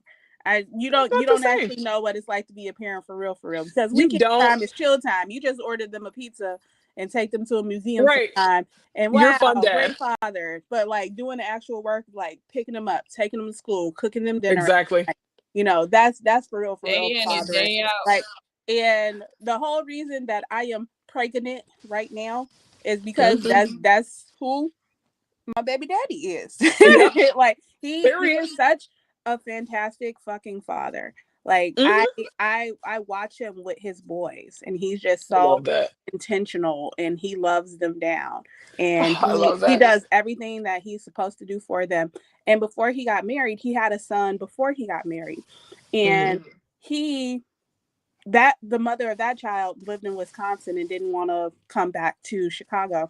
And he would drive every weekend to pick up his son because she would only let him have like 1 day a week. And he would have to drive 3.5 hours to Wisconsin, pick up his son. If they didn't want to stay in the area, his son wanted to come to Chicago, do something, he would have to drive back to Chicago, let him see his brothers, let him, explore Chicago. And then he would have to drive him back that same fucking day. And he did that for 10 fucking years. But you know what? They And know some their niggas, brother. and some of the niggas before me who were asking me questions about having kids would say, well, I can only do every other weekend with my babies. No! Get No, away from I my don't believe womb. it. Yeah, Get away from my I don't believe in uterus. it. If I can't trust you, like this is my thing. Anything can happen when you're pregnant too, right? Anything can happen, as we all know. We've all done this. We all know how scary that shit can be sometimes. Even though most of the time it works out pretty well. But the frustrating thing about that, honestly, is that you're doing all this. You're putting your life at risk, and you could potentially bring this child into the world with an incompetent parent if something happens to you. And Yep. that's the What thing. kind of I do life are you not trying worry to set about this that at baby up for? all. And if Exactly. something happened to me and this baby just had to be with his daddy for the rest of his life, he would be perfectly He'd fine. be fine. He would be perfectly fine because I don't fuck deadbeats. Well, I'm Exactly. so I don't happy. fuck weekend daddies. I don't fuck part-time daddies. I fuck parents. If I get Real pregnant, parents. it's a miracle. So I'm at that point. I'm like, nah, I'm good. I'm out the game, y'all. I'm out the game. I I'm tell out. myself if it didn't happen by 35, honestly, like if it didn't happen in a way that made sense by 35, then I would just let it go. I And literally said that same thing and got pregnant at 34. Now, and I I'm would, 34, 34. bitch. I would I cry. have a 1-year-old. I'm 35. Shops closed. Right. If I had a child now, I would. If I got pregnant, and which is not going to happen, but if I did, I would like literally break down, sobbing, crying. You'd be like, "Oh my god!" I'd be like, "My life is over. I'm gonna die." Yeah, that's what the chop shop is for. Yeah, Exactly. While we still got it anyway, child. We're all liberal states, aren't we? Hell no. We're being held hostage. I'm in North Carolina. It is actually a liberal state. We're just illegally gerrymandered by our horrible legislature. So yeah. So there you go. But actually, like literally a true blue state. Governor, senators, everybody, representatives, mostly all blue. All the populous areas, even some of the rural areas, all blue. So they have been illegally gerrymandering us for like the last 10 years. So Republicans could have any say so. Wonderful. It's been great. Okay. We're not gonna get angry again. We're gonna leave on a high note. We've been on here almost 3 hours, so I'm about to get out of here. I got stuff to do. I know you got stuff to do. Hey, I can get my baby. Y'all got me on the internet in my bonnet. I hope that's you're all happy right. with yourself. Solidarity. Solidarity. Go out with the bonnet. Look, I'm gonna look like an artiste. I cock mine to the side. I'm an artiste. You see that? Y'all ain't ready. Y'all are not ready. Once upon a time, I had a bonnet and a beret, and I thought I looked so cool. I look back at those pictures now, like, girl, what was we doing? Sometimes you just gotta try some shit. Nah, it's still fly. I'm gonna stand with your former self in that beret. One of these days, I'm gonna post a picture. Y'all gonna be like, Kiki. Hey, I had one of those little caps, the little crochet caps. I can't even think of the name of it. I had one. Oh man, I got a picture of me at 12 and 1-2. Wait, hold up. I fully had one. Mind you, my partner keeps pictures of me in his nightstand, which I'm right next to right now. I know, right? Look, this is the kid picture of me. Hold up. It's terrible. Oh, look at 11-year-old me.